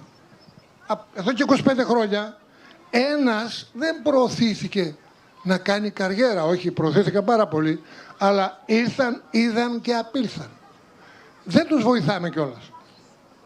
Δεν μιλάω για τα τελευταία χρόνια, γιατί δεν θέλω να πω. Γενικά μιλάω για τα 20 χρόνια που λέει ο κ. Κιτρόης. Πράγματι έχουμε πρόβλημα. Έχουν πρόβλημα αξιοπιστίας. Το θέμα ποδόσφαιρο είναι θέμα κράτους. Δεν είναι θέμα ποδοσφαιριστών, ούτε διαιτητών. Είναι θέμα αγωγής, είναι θέμα παιδείας, είναι θέμα ολυμπιακής παιδείας. Δεν μπορεί να μιλάμε ότι δεν πάει καλά το ελληνικό. Πώς θα πάει καλά το ελληνικό ποδόσφαιρο? Εδώ πάνε ακαδημίες και αγωνίζονται μεταξύ τους ηλικίας 8, 10, 12, 14 χρονών και οι πατεράδες πλακώνονται στην κερκίδα γιατί ένα απέναντι ο διαιτητής δεν το έδωσε σωστά. Αυτό είναι το πρόβλημα. Θέλουμε να κερδίζουμε και στους μικρούς. Λάθος, από λάθος οπτική βλέπουμε το ποδόσφαιρο. Το ποδόσφαιρο είναι παιχνίδι, είναι χαρά, είναι συνεργασία. Γι' αυτό βοηθάει τη νεολαία και θέλουμε όλο τον κόσμο να σπρώξει τα παιδιά του στη νεολαία, στον αθλητισμό. Γιατί? Όχι να γίνουν επαγγελματίες. Επαγγελματίες θα γίνουν λίγοι. Το επαγγελματικός αθλητισμός εκφράζεται με το 8% όλου του πληθυσμού του πλανήτη Γη. Όλοι οι άλλοι είναι ερασιτέχνες. Ο αθλητισμός γενικά είναι το μεγαλύτερο ανάχωμα, μεγαλύτερη τρεχοπέδη όλων των δεινών της σύγχρονης κοινωνίας. Ναρκωτικά, τσιγάρο και αλκοόλ. Όποιος αθλείται δεν έχει διάθεση όχι να καπνίσει, όχι να πιει, τίποτα να μην κάνει. Τα έχει παρακάμψει αυτά. Σβήσαν από τη ζωή του. Γιατί? Επειδή είναι κουρασμένος θα πάει να κοιμηθεί. Θα φάει και θα κοιμηθεί. Αυτά όμως θέλουν οργάνωση. Θέλουν ανθρώπους που γνωρίζουν το αντικείμενο και το αγαπάνε. Εδώ όποιος δηλώνει ότι έχει λεφτά νομίζει ότι τα ξέρει όλα. Αυτό είναι σοβαρό πρόβλημα. Όποιος δηλώνει ότι έχει χρήματα νομίζει μπορεί να διοικήσει μια ποδοσφαιρική ανώνυμη εταιρεία. Είναι λάθος. Και αν δεν ξέρει, όπως συμβαίνει, μπορεί να συμβουλευτεί κάποιους που ξέρουν και 5 πράγματα και έχουν ασχοληθεί μερικές εβδομάδες. Δηλαδή ο Δωμάζος, ο πρώτος στη τάξη Έλλην ποδοσφαιριστής, ας το πω έτσι συναισθηματικά επειδή ανήκουμε στην ίδια ομάδα, δεν θα μπορούσε να αλλιεύσει σε όλη την Ελλάδα 20 ταλέντα να βγουν οι 3, οι 4. Έκανε απόσβεση. Μιλάει. Άμα μιλάς, δεν συμμετέχεις. Λέμε 5 πράγματα, δεν μας ακούν. Αναγκαζόμαστε και φεύγουμε, γιατί δεν μπορούμε να κάνουμε και το διακοσμητικό στοιχείο. 32 χρόνια ήμουν πρόεδρος των ποδοσφαιριστών, 19 χρόνια έπαιξα μπάλα, επαγγελματικά, από την Ξάνθη στον Παναθηναϊκό Γουέμπλι και όλα τα άλλα, να μην τα αναφέρω, δεν είναι ώρα για μιλήσω για μένα. Και όμως εμάς μας αγνοούν. Δεν μας ρωτάει κανένας. Και στο συμβούλιο που είμαστε καμιά φορά, διαβάζαμε μια απόφαση για την ομάδα την εφημερίδα. Για την ομάδα την εφημερίδα. Δεν γίνεται έτσι. Κράτος, παράγοντες, οργάνωση και μετά όλα τα άλλα. Και να μπουν οι κανόνες, αλλά να εφαρμόζονται προς κάθε κατεύθυνση, γιατί το ποδόσφαιρο έχει και δικαιοσύνη. Βέβαια είναι το πιο άδικο. Δεν κερδίζει πάντα ο καλύτερος, γι' αυτό και είναι ο βασιλιάς στο σπορ το ποδόσφαιρο και η μάνα του αθλητισμού είναι ο στίβος. Έτσι για να τα εντοπίσουμε. Βεβαίως υπάρχουν και τα άλλα ομαδικά αθλήματα, δεν υπάρχει καμία αμφιβολία. Το ποδόσφαιρο όμως, αυτό το δημοκρατικότατο άθλημα που όπως είπαμε προηγουμένως χωράνε όλοι εκεί μέσα, δεν έχει βάσεις ρατσισμού. Δεν το θέλω. Εγώ ήμουν 32 χρόνια πρόεδρος των ποδοσφαιριστών. Συμμετείχα σε μια επιτροπή, σαν πρόεδρος της ΔΕΑΒ, στην TRV στο Στρασβούργο, εκπροσωπώντας την πατρίδα μου, στην αρμόδια επιτροπή για τον ρατσισμό, την ξενοφοβία και τη βία στα γήπεδα. Και λέγαμε ο καθένας τι συμβαίνει στη χώρα του για να αντιμετωπίσουν τα προβλήματα. Στο ελληνικό ποδόσφαιρο που οι ξένοι άρχισαν να έρχονται από το 1972 και εντεύθεν, ένας μη κοινοτικός, δύο κοινοτικοί, και μετά με την απόφαση Μπόσμαν, όπως θα ξέρει ο κύριος Αντιπρόεδρος, που όλοι θέλαμε να ελευθερωθούν τα πάντα, να μην υπάρχουν συμβόλαια διαρκείας, γιατί παλαιότερα υπογράφαμε με ένα δελτίο και ήμασταν δέσμοι μέχρι να πεθάνουμε. Μετά γίνανε 8ετίες, 12ετίες, 5ετίες, ήρθε η απόφαση του Μπόσμαν, όπου επειδή είμαστε εργαζόμενοι Ευρωπαίοι πολίτες, έπρεπε να μπορούμε να μετακινούμεθα ελεύθερα. Και άρχισαν να μπαίνουν κάποιοι φραγμοί. Κάποια στιγμή ελευθερώθηκε αυτό το πράγμα. Απόδειξης. Εμείς όταν φτάσαμε με τον Παναθηναϊκό στο Γουέμπλι, με τον Άγιαξ που παίξαμε, ήμασταν όλα Ελληνόπουλα. Δεν υπήρχε ξένος. Τώρα, αν πάει μια ελληνική ομάδα να παίξει σε κύπελλο Ευρώπης, η Ισπανική, η Γαλλική ή η Αγγλική, έχει 7 ή 8 ξένους. Όχι ότι είναι κακό αυτό. Οι ξένοι ποδοσφαιριστές που παίζουν στις άλλες χώρες είναι πολύ καλύτεροι από αυτούς που υπάρχουν. Στην πατρίδα μας τι άλλο περίεργο συμβαίνει. Αυτούς που παίρνουν για ξένους είναι 3 φορές χειρότεροι από αυτούς που έχουμε. Και βάζουν τους ξένους γιατί γίνεται τζίρος. Είναι πολλά πράγματα, αλλά δεν θέλω να τα πω τώρα επειδή είναι παράγοντας και πρέπει να το πω να το διασκεδάσω και λίγο. Εμείς του Παναθηναϊκού είμαστε κατά ανάγκη με τη Ρεάλ, όχι δεν συμπαθούμε την Μπαρσελόνα, γιατί όταν πήγαμε στο Γουέμπλε, κύριε Αντιπρόεδρε, είχαμε προπονητή τον Φέρενς Πούσκας. Τον Φέρενς Πούσκας τον είχαμε προπονητή όταν φτάσαμε στο Γουέμπλε και κατά ανάγκη δεθήκαμε με τη Ρεάλ. Sorry, αλλά δεν πειράζει, σας αγαπάμε και εσάς. Αυτά.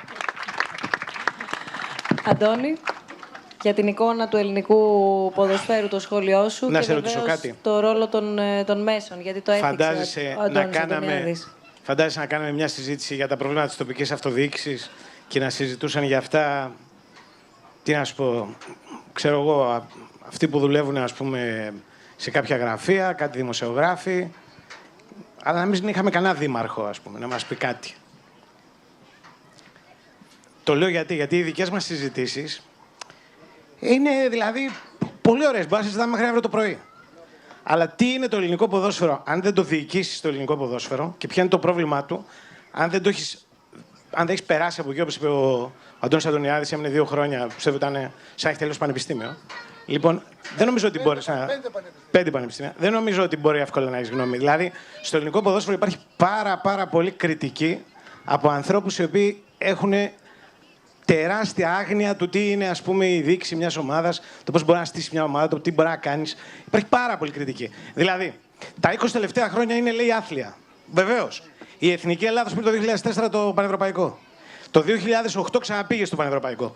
Το 2014, 4 χρόνια πριν, φτάσαμε ένα πέναλτι από το να πούμε στις 8 καλύτερες χώρες του κόσμου στη Βραζιλία. Ήταν όμως άθλια τα τελευταία 20 χρόνια. Έχουμε δει τους καλύτερους ξένους ποδοσφαιριστές που έχουν περάσει από την Ελλάδα τα τελευταία 20 χρόνια. Ήταν όμως άθλια τα προηγούμενα 20 χρόνια. Γιατί θέλουμε να είναι άθλια. Δεν μας απασχολεί καν τι έχει γίνει στην πραγματικότητα. Επειδή δεν έχει πάρει ομάδα μας στο πρωτάθλημα, ας πούμε, είναι άθλια τα 20 χρόνια. Στη σχέση με τι είναι άθλια τα 20 χρόνια. Με τι, δηλαδή πότε η Εθνική Ελλάδος, ας πούμε, είχε πάει στο Πανευρωπαϊκό και το πήρε. Πότε το Γουέμπλε, καταπληκτικό και υπέροχο. Πέρασαν από τότε. Πόσα χρόνια, 40 χρόνια. Δεν έχουμε ξαναπλησιάσει. Μια φορά ξαναπλησιάσει ο Παναθηναϊκός το 1996 στους 4. Στα 20 τελευταία χρόνια αυτά τα καταραμένα έχει γίνει κι αυτό. Περιμένουμε. Και αυτό έχει γίνει έτσι. Λοιπόν, αλλά μας αρέσει να είναι ένα καταραμένο πράγμα το οποίο δεν έχει καμία αξία. Ναι, λοιπόν, είναι καταραμένο. Είναι καταραμένο γιατί στο λεξιλόγιο του υπάρχει ο όρος παράγκα, ο οποίος αναφέρεται σε μια οργάνωση μυστική. Σε ποια μυστική οργάνωση έχει πάει κανένας φυλακή? Έχει μπει κανένας μέσα? Έχουν κάνει κάτι? Δηλαδή η Χρύσα Κουρμπίλα είναι παράγκα? Ναι, η Χρύσα Κουρμπίλα, ναι, παράγκα, εδώ είναι. Υπάρχει όμως, υπήρχε παράγκα, υπάρχει εγκληματική οργάνωση, υπάρχει μια ομάδα που μονοπόλησε το πρωτάθλημα. Αυτό είναι το πρόβλημα. Το πρόβλημα είναι ότι υπάρχει μια ομάδα που μονοπόλησε το πρωτάθλημα. Πώς το μονοπόλησε? Με τη διατησία με τα λεφτά και με της, τη με τους παίκτες της και με όλα αυτά.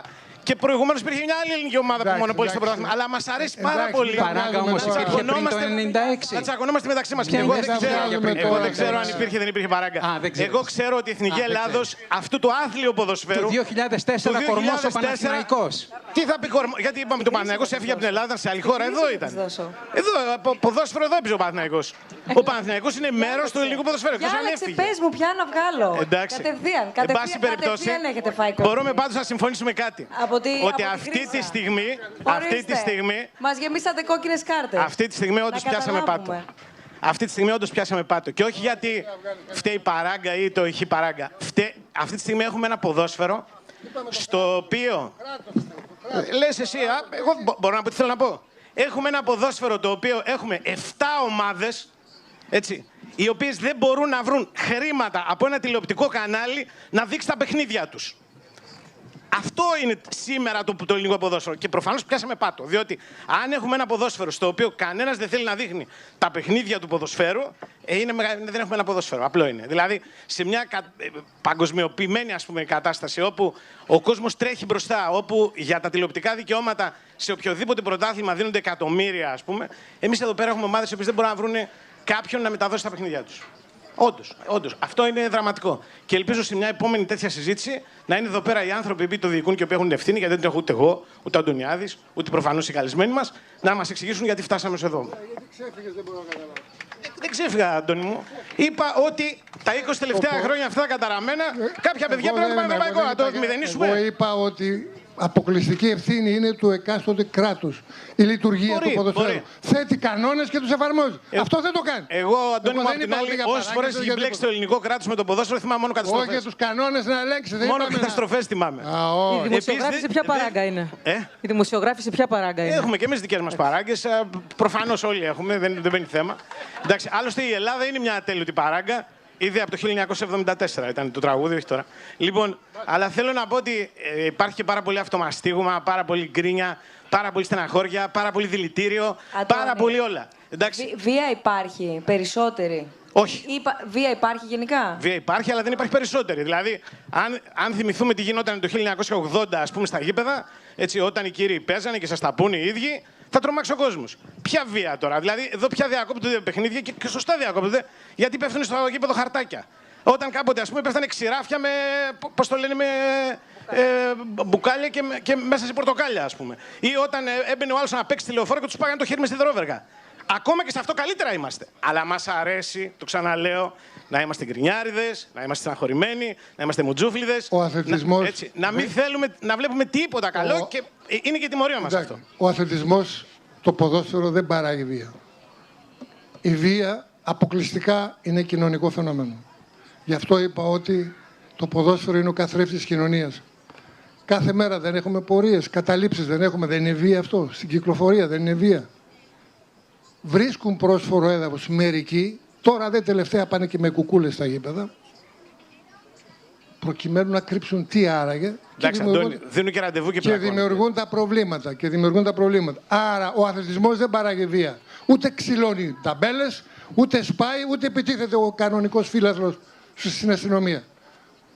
Υπάρχει μια μικρή μειοψηφία γηπεδικής αλητείας, την οποία την ανέχονται. Ποιος? Πρώτος το κράτος.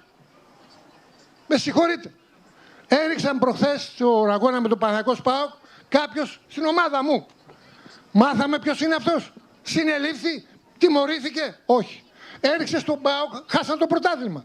Συνελήφθη, τιμωρήθηκε. Πού είναι, και του Παναθηναϊκού και του ΠΑΟΚ συνελήφθησαν. Κανένας δεν πήγε μέσα. Και οι δύο συνελήφθησαν. Κανένας δεν πήγε μέσα. Εντάξει. Τους πιάνουμε και τους αφήνουμε. Όχι, το κράτος δεν φταίει τότε. Τι είναι νόμος αυτός? Τι έκαναμε, τους πίσω απόσταση. Πάνε δηλαδή, σκοτώνουν, βαράνε και λένε είναι δικοί μας και δεν τους πιάνουμε. Τι είναι αυτά τα πράγματα? Πού ζούμε? Έτσι είναι. Πάντως, νομίζω... Τέτοια τιμωρησία. Θέλω και ο κόσμος να το ακούσουμε και τον κόσμο πάνω σε αυτό το οποίο συζητάμε και βεβαίως όλοι είναι προσκεκλημένοι και είναι και αυτό κομμάτι της συζήτησης. Οπότε, εντάξει, εσείς μπορεί να μην ακούσατε, κάποιος άλλος μπορεί να άκουσε. Ο καθένας επίσης, όπως ελεύθερα τοποθετείται, ελεύθερα κρίνει. Οποιοςδήποτε λοιπόν θέλει να τοποθετηθεί, παρακαλώ για να του φέρουμε και μικρόφωνο. Ένας κύριος εκεί πάνω, αν μπορούμε, παρακαλώ. πολύ γρήγορα μια παρεμβολή πολύ μικρή στον φίλο μου τον Αντώνη. Νομίζω ότι υπάρχει μια ισορροπία που πρέπει να τη βρούμε από το να είμαστε μουρτζούφλιδες και να παραπονιόμαστε και να στεκόμαστε κριτικά απέναντι σε ένα πρόβλημα και να το εξετάζουμε. Δεν στεκόμαστε κριτικά. Εμείς στο ελληνικό ποδόσφαιρο στην Ασία το ισοπεδώνουμε. Δηλαδή, μιλήσαμε εδώ πέρα, έχουμε 2 καλεσμένους, οι οποίοι νομίζω θα μας έλεγαν μόνοι τους στο τέλος. Ρε παιδιά, με όλα αυτά, πώς το κερδίσατε αυτό το ρημάδι το πανευρωπαϊκό το 2004, ας πούμε. Δηλαδή, αν ακούγανε όσα λέγαμε, θα λέγανε ότι κάτι κάνατε και εκεί, μάλλον στήσατε κανένα διετία, ας πούμε. Δηλαδή, θέλω να πω ότι προφανώς έχουμε προβλήματα πάρα πολλά και το ξαναλέω αυτή τη στιγμή. Είναι απίστευτα μεγάλα τα προβλήματα. Δυστυχώς, κανένας μας εδώ πέρα δεν έχει μια λύση. Εγώ τουλάχιστον δεν έχω και δεν νομίζω ότι έχει και κανένας άλλος, ειλικρινά το λέω. Λοιπόν, αλλά αυτό το συνεχές αυτομαστίγωμα, ας πούμε, δηλαδή, είναι ωραίο ότι δεν ήταν η Εθνική Ελλάδος στο Παγκόσμιο Κύπελλο. Ήταν ωραίο, σας το ξαναλέω. Δηλαδή, το ότι έχουμε προβλήματα θα έλεγε κάποιος ότι είναι και μια ωραία τιμωρία, ότι δεν πήγαμε αυτή τη φορά. Είναι ωραίο όμως. Είχαμε το Βέλγιο και την Κροατία. Ναι, είχαμε το Βέλγιο και την Κροατία και την προηγούμενη φορά είχαμε άλλους. Κάθε φορά κάποιος έχεις. Κάποιος πρέπει να περάσει. Την Κροατία την ξαναείχαμε. Την προηγούμενη φορά περάσαμε πάλι είχαμε την Κροατία. Λοιπόν, θέλω να πω ότι ο σκοπός μας είναι να βρούμε πρώτα απ' όλα κάτι γνώμη με ένα μικρό κριτήριο.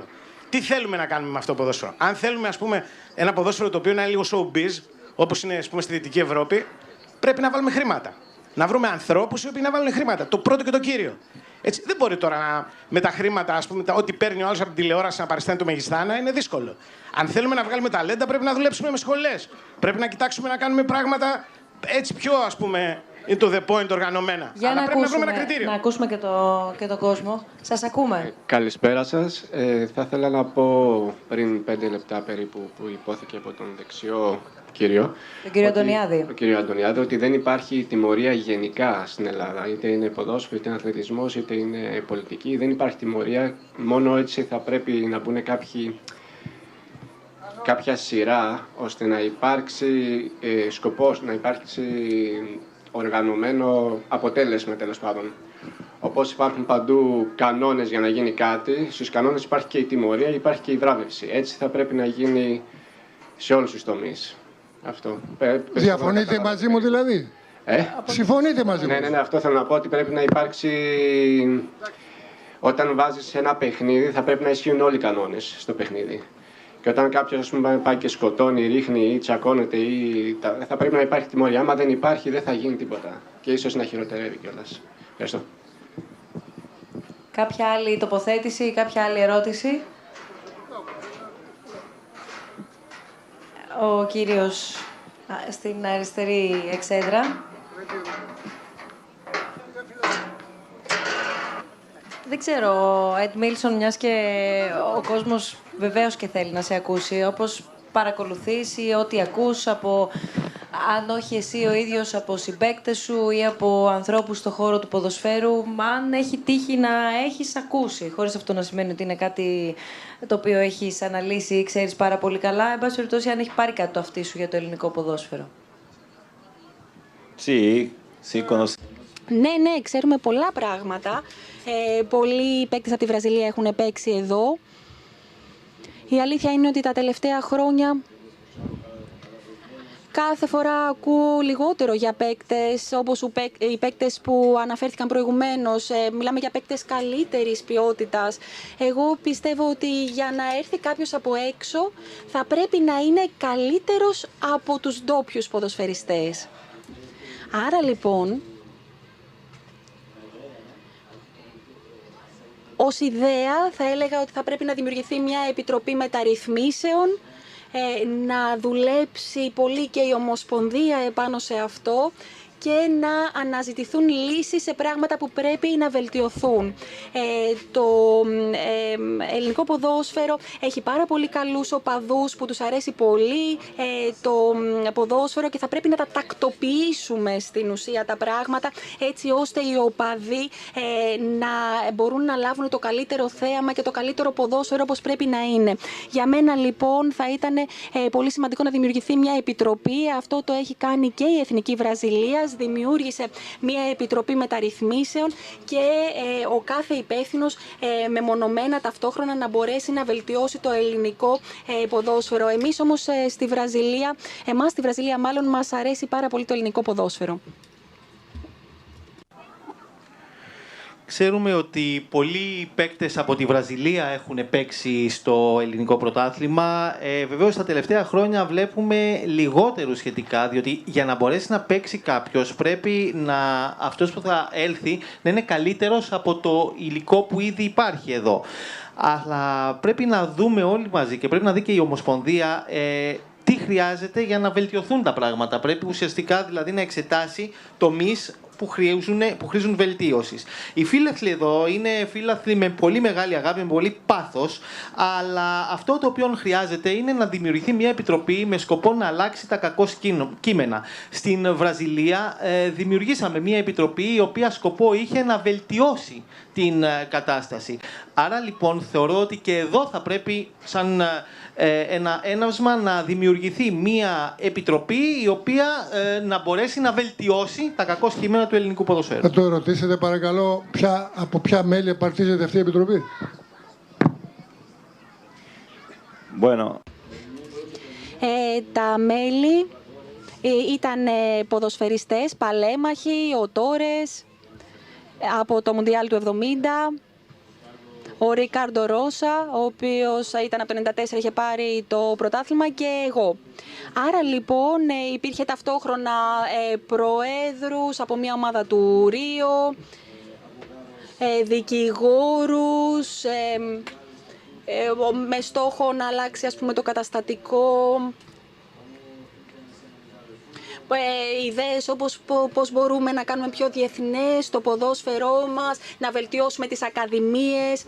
Άρα λοιπόν είχαμε 17 μέλη και το καθένα από αυτά ανήκε σε διαφορετικό τομέα και δημιουργούσαμε ομάδες εργασίας έτσι ώστε να κάνουμε συζητήσεις και να κάνουμε και βελτιώσεις. Όπως ήταν ο Κάρλος Αλμπέρτο. Τον θυμόσαστε το 1970, ο Ρώσα, ο οποίος ήταν πρωταθλητής το 1994 και ο ίδιος ο Εντ Μίλσον. Και παράλληλα πλαισιωνόταν η επιτροπή αυτή από προέδρους όπως ήταν ο πρόεδρος της Ρίο, όπως ήταν ο πρόεδρος της Μποταφόγκο. Επίσης υπήρχαν δικηγόροι, νομομαθείς, νομικοί, οι οποίοι ασχολήθηκαν με τις αλλαγές που θα μπορούσαν να γίνουν, διεθνοποίηση του ποδοσφαίρου και βεβαίως στόχους για τη βελτίωση των φυτορίων. Τελικά ήταν στο σύνολο 17 μέλη που απάρτησαν τη συγκεκριμένη επιτροπή. Ένα ακόμα θέμα θέλω να αναφέρω. Όταν γίνεται μια αλλαγή, μια μεταρρύθμιση, κάποιος πρέπει να χάσει. Κάποιος, είτε η τηλεόραση, είτε η διεύθυνση, η διοίκηση, όλες οι μεγάλες μεταρρυθμίσεις και αλλαγές που γνωρίζω, σε όλες αυτές κάποιος έχει χάσει κάτι.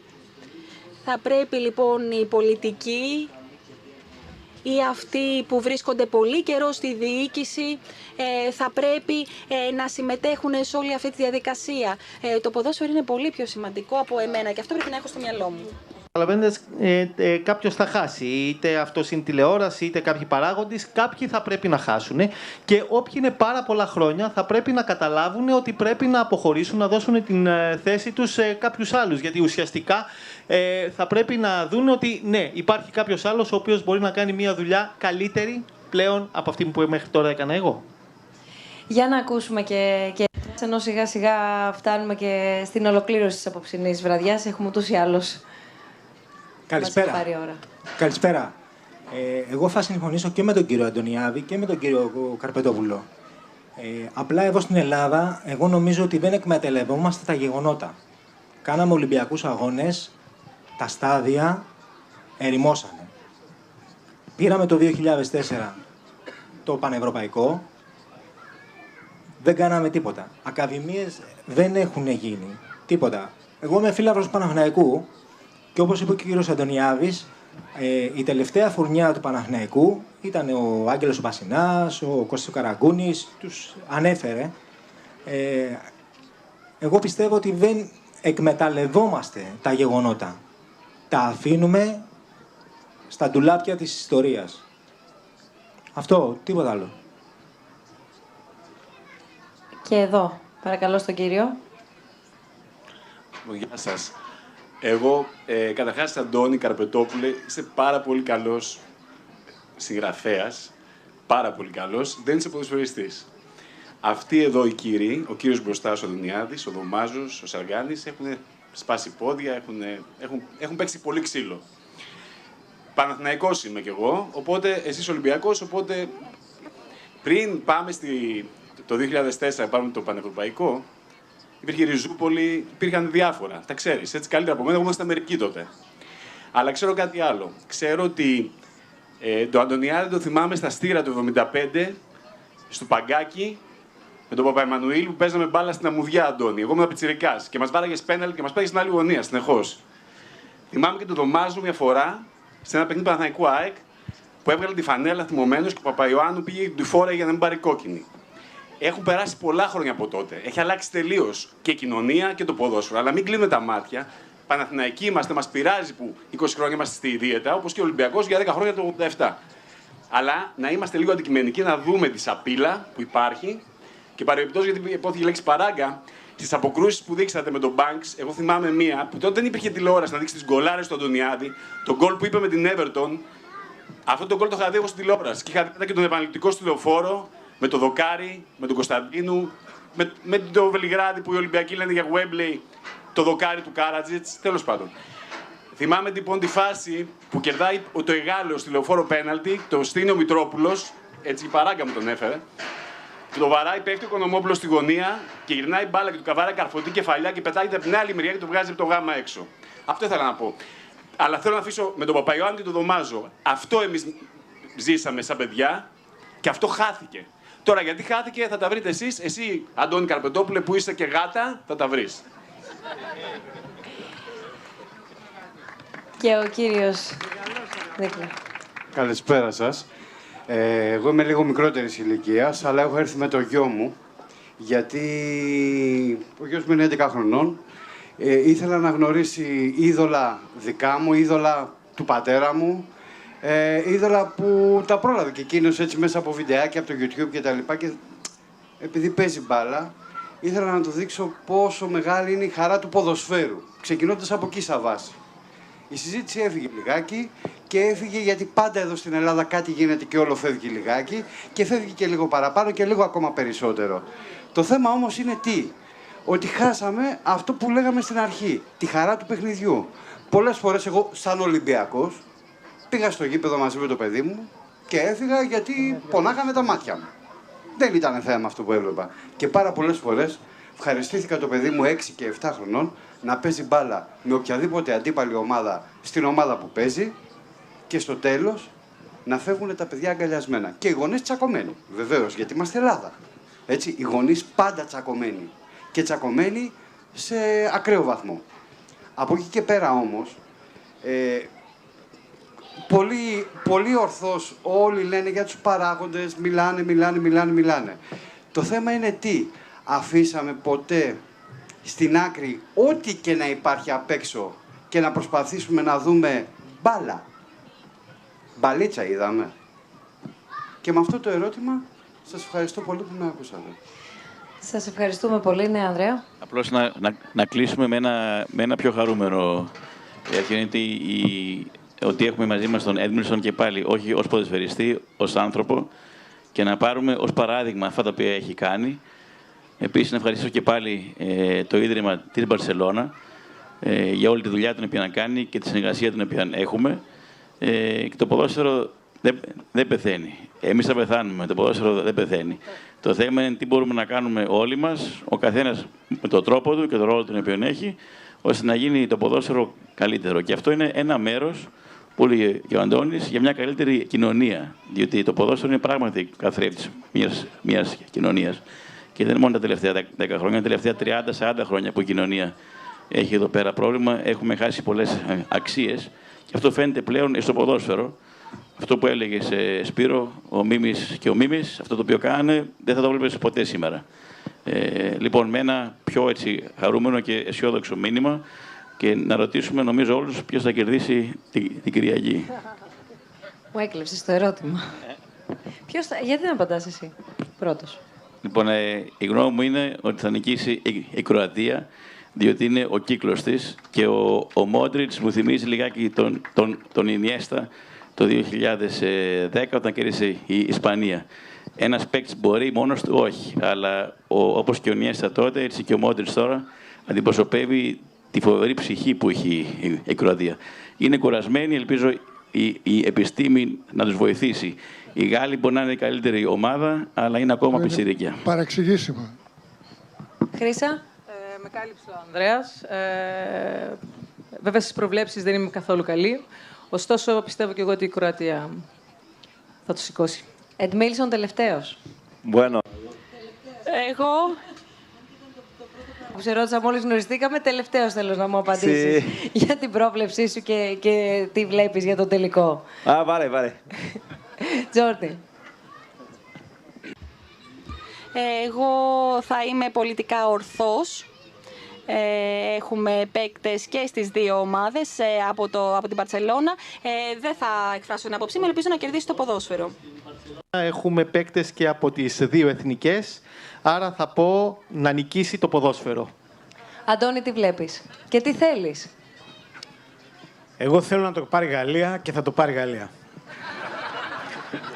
Γιατί είναι η Ευρώπη σε μια μικρογραφία, γιατί είναι ο νέος κόσμος, αυτός που δεν πρέπει να φοβόμαστε. Και θέλω απλώς, επειδή το ξέχασα, να πω κάτι για τον Εντμίλσον και για τους Βραζιλιάνους. Στην Ελλάδα έχουμε την εντύπωση ότι η Βραζιλία είναι μια χώρα που όλοι χορεύουν, διασκεδάζουν και παίζουν και έτσι μπάλα. Εγώ 4 χρόνια πριν, αν θυμάμαι κάτι από τη Βραζιλία, είναι αυτή η φοβερή τους σχέση με το ποδόσφαιρο ως εκπαιδευτική διαδικασία. Ο τρόπος που δένουν το ποδόσφαιρο με τα παιδιά. Όταν είχαν χάσει από τη Γερμανία, περίμενα να δω τι θα λέγανε εκείνο το βράδυ.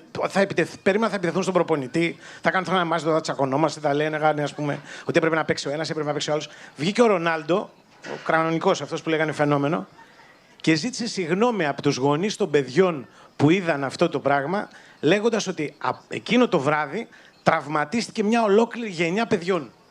Ήταν ένα από τα πιο συγκλονιστικά πράγματα που έχω δει στην τηλεόραση και ένα πράγμα που θα ήθελα, αν ήταν δυνατόν, μαγικά να το μάθουμε κι εμείς.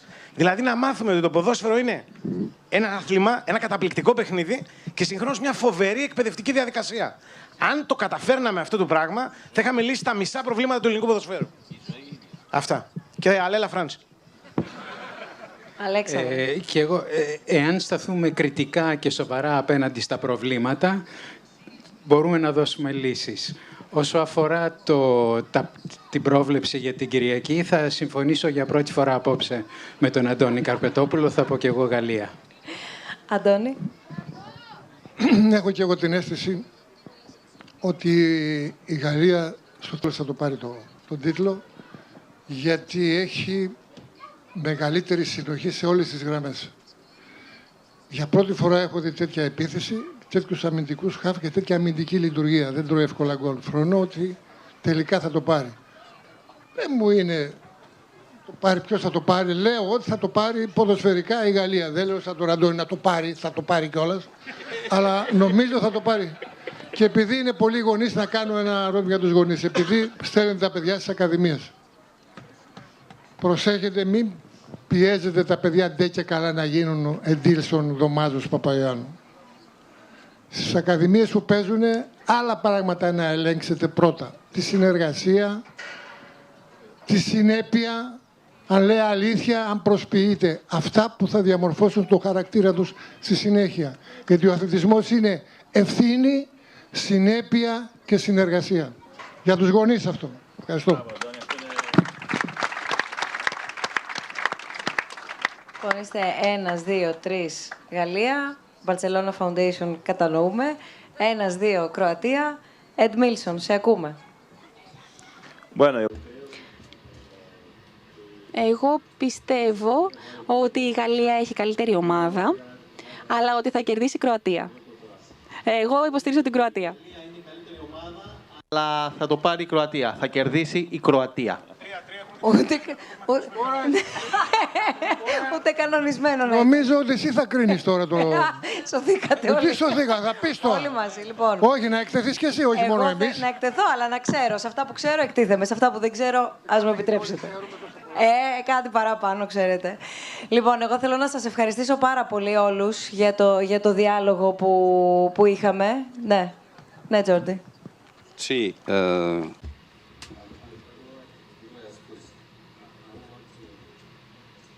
you something from Barcelona.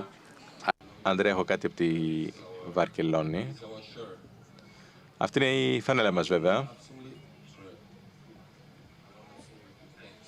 Θέλω να σε ευχαριστήσω. Να ευχαριστήσω το Ίδρυμα, γιατί αισθανόμαστε ότι είμαστε στο σπίτι μας. Μάθαμε από εσάς, από τους ανθρώπους σας, από την Ελλάδα.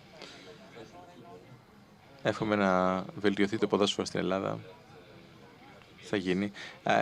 Έχετε τη βάση, έχετε τα παιδιά και έχετε και το ταλέντο. Σε ευχαριστώ πολύ. Thank you very much for all the collaboration and all the... Ευχαριστώ πολύ για τη συνεργασία και για όλα τα καλά πράγματα.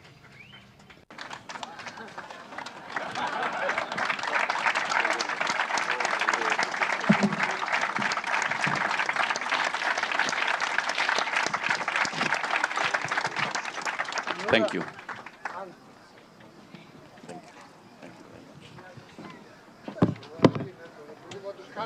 Μισό λεπτάκι να καθίσουν οι άνθρωποι και θα το πω. Δεν πρέπει να καθίσουν.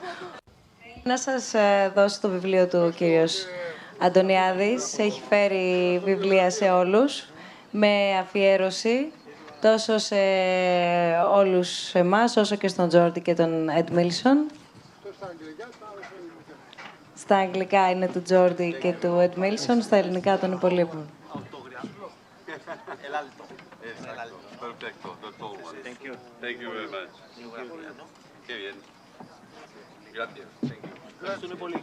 Έχουμε και τους Έλληνες τώρα.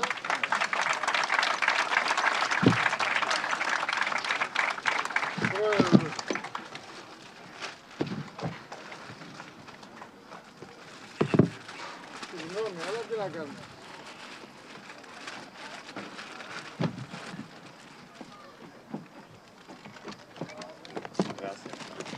Κύριε Πρόεδρε, να σας κηρύσω ένα φωτογραφείο από όσο το διαβάσετε. Το πήρα.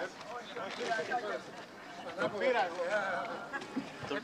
Τον ρωτάω αν έχει και καμιά φωτογραφία όταν έπαιξε με τον Ολυμπιακό, γιατί και εγώ Ολυμπιακός είμαι.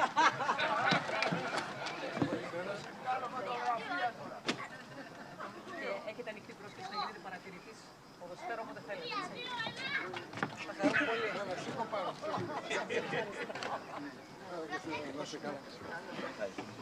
Ευχαριστούμε πολύ.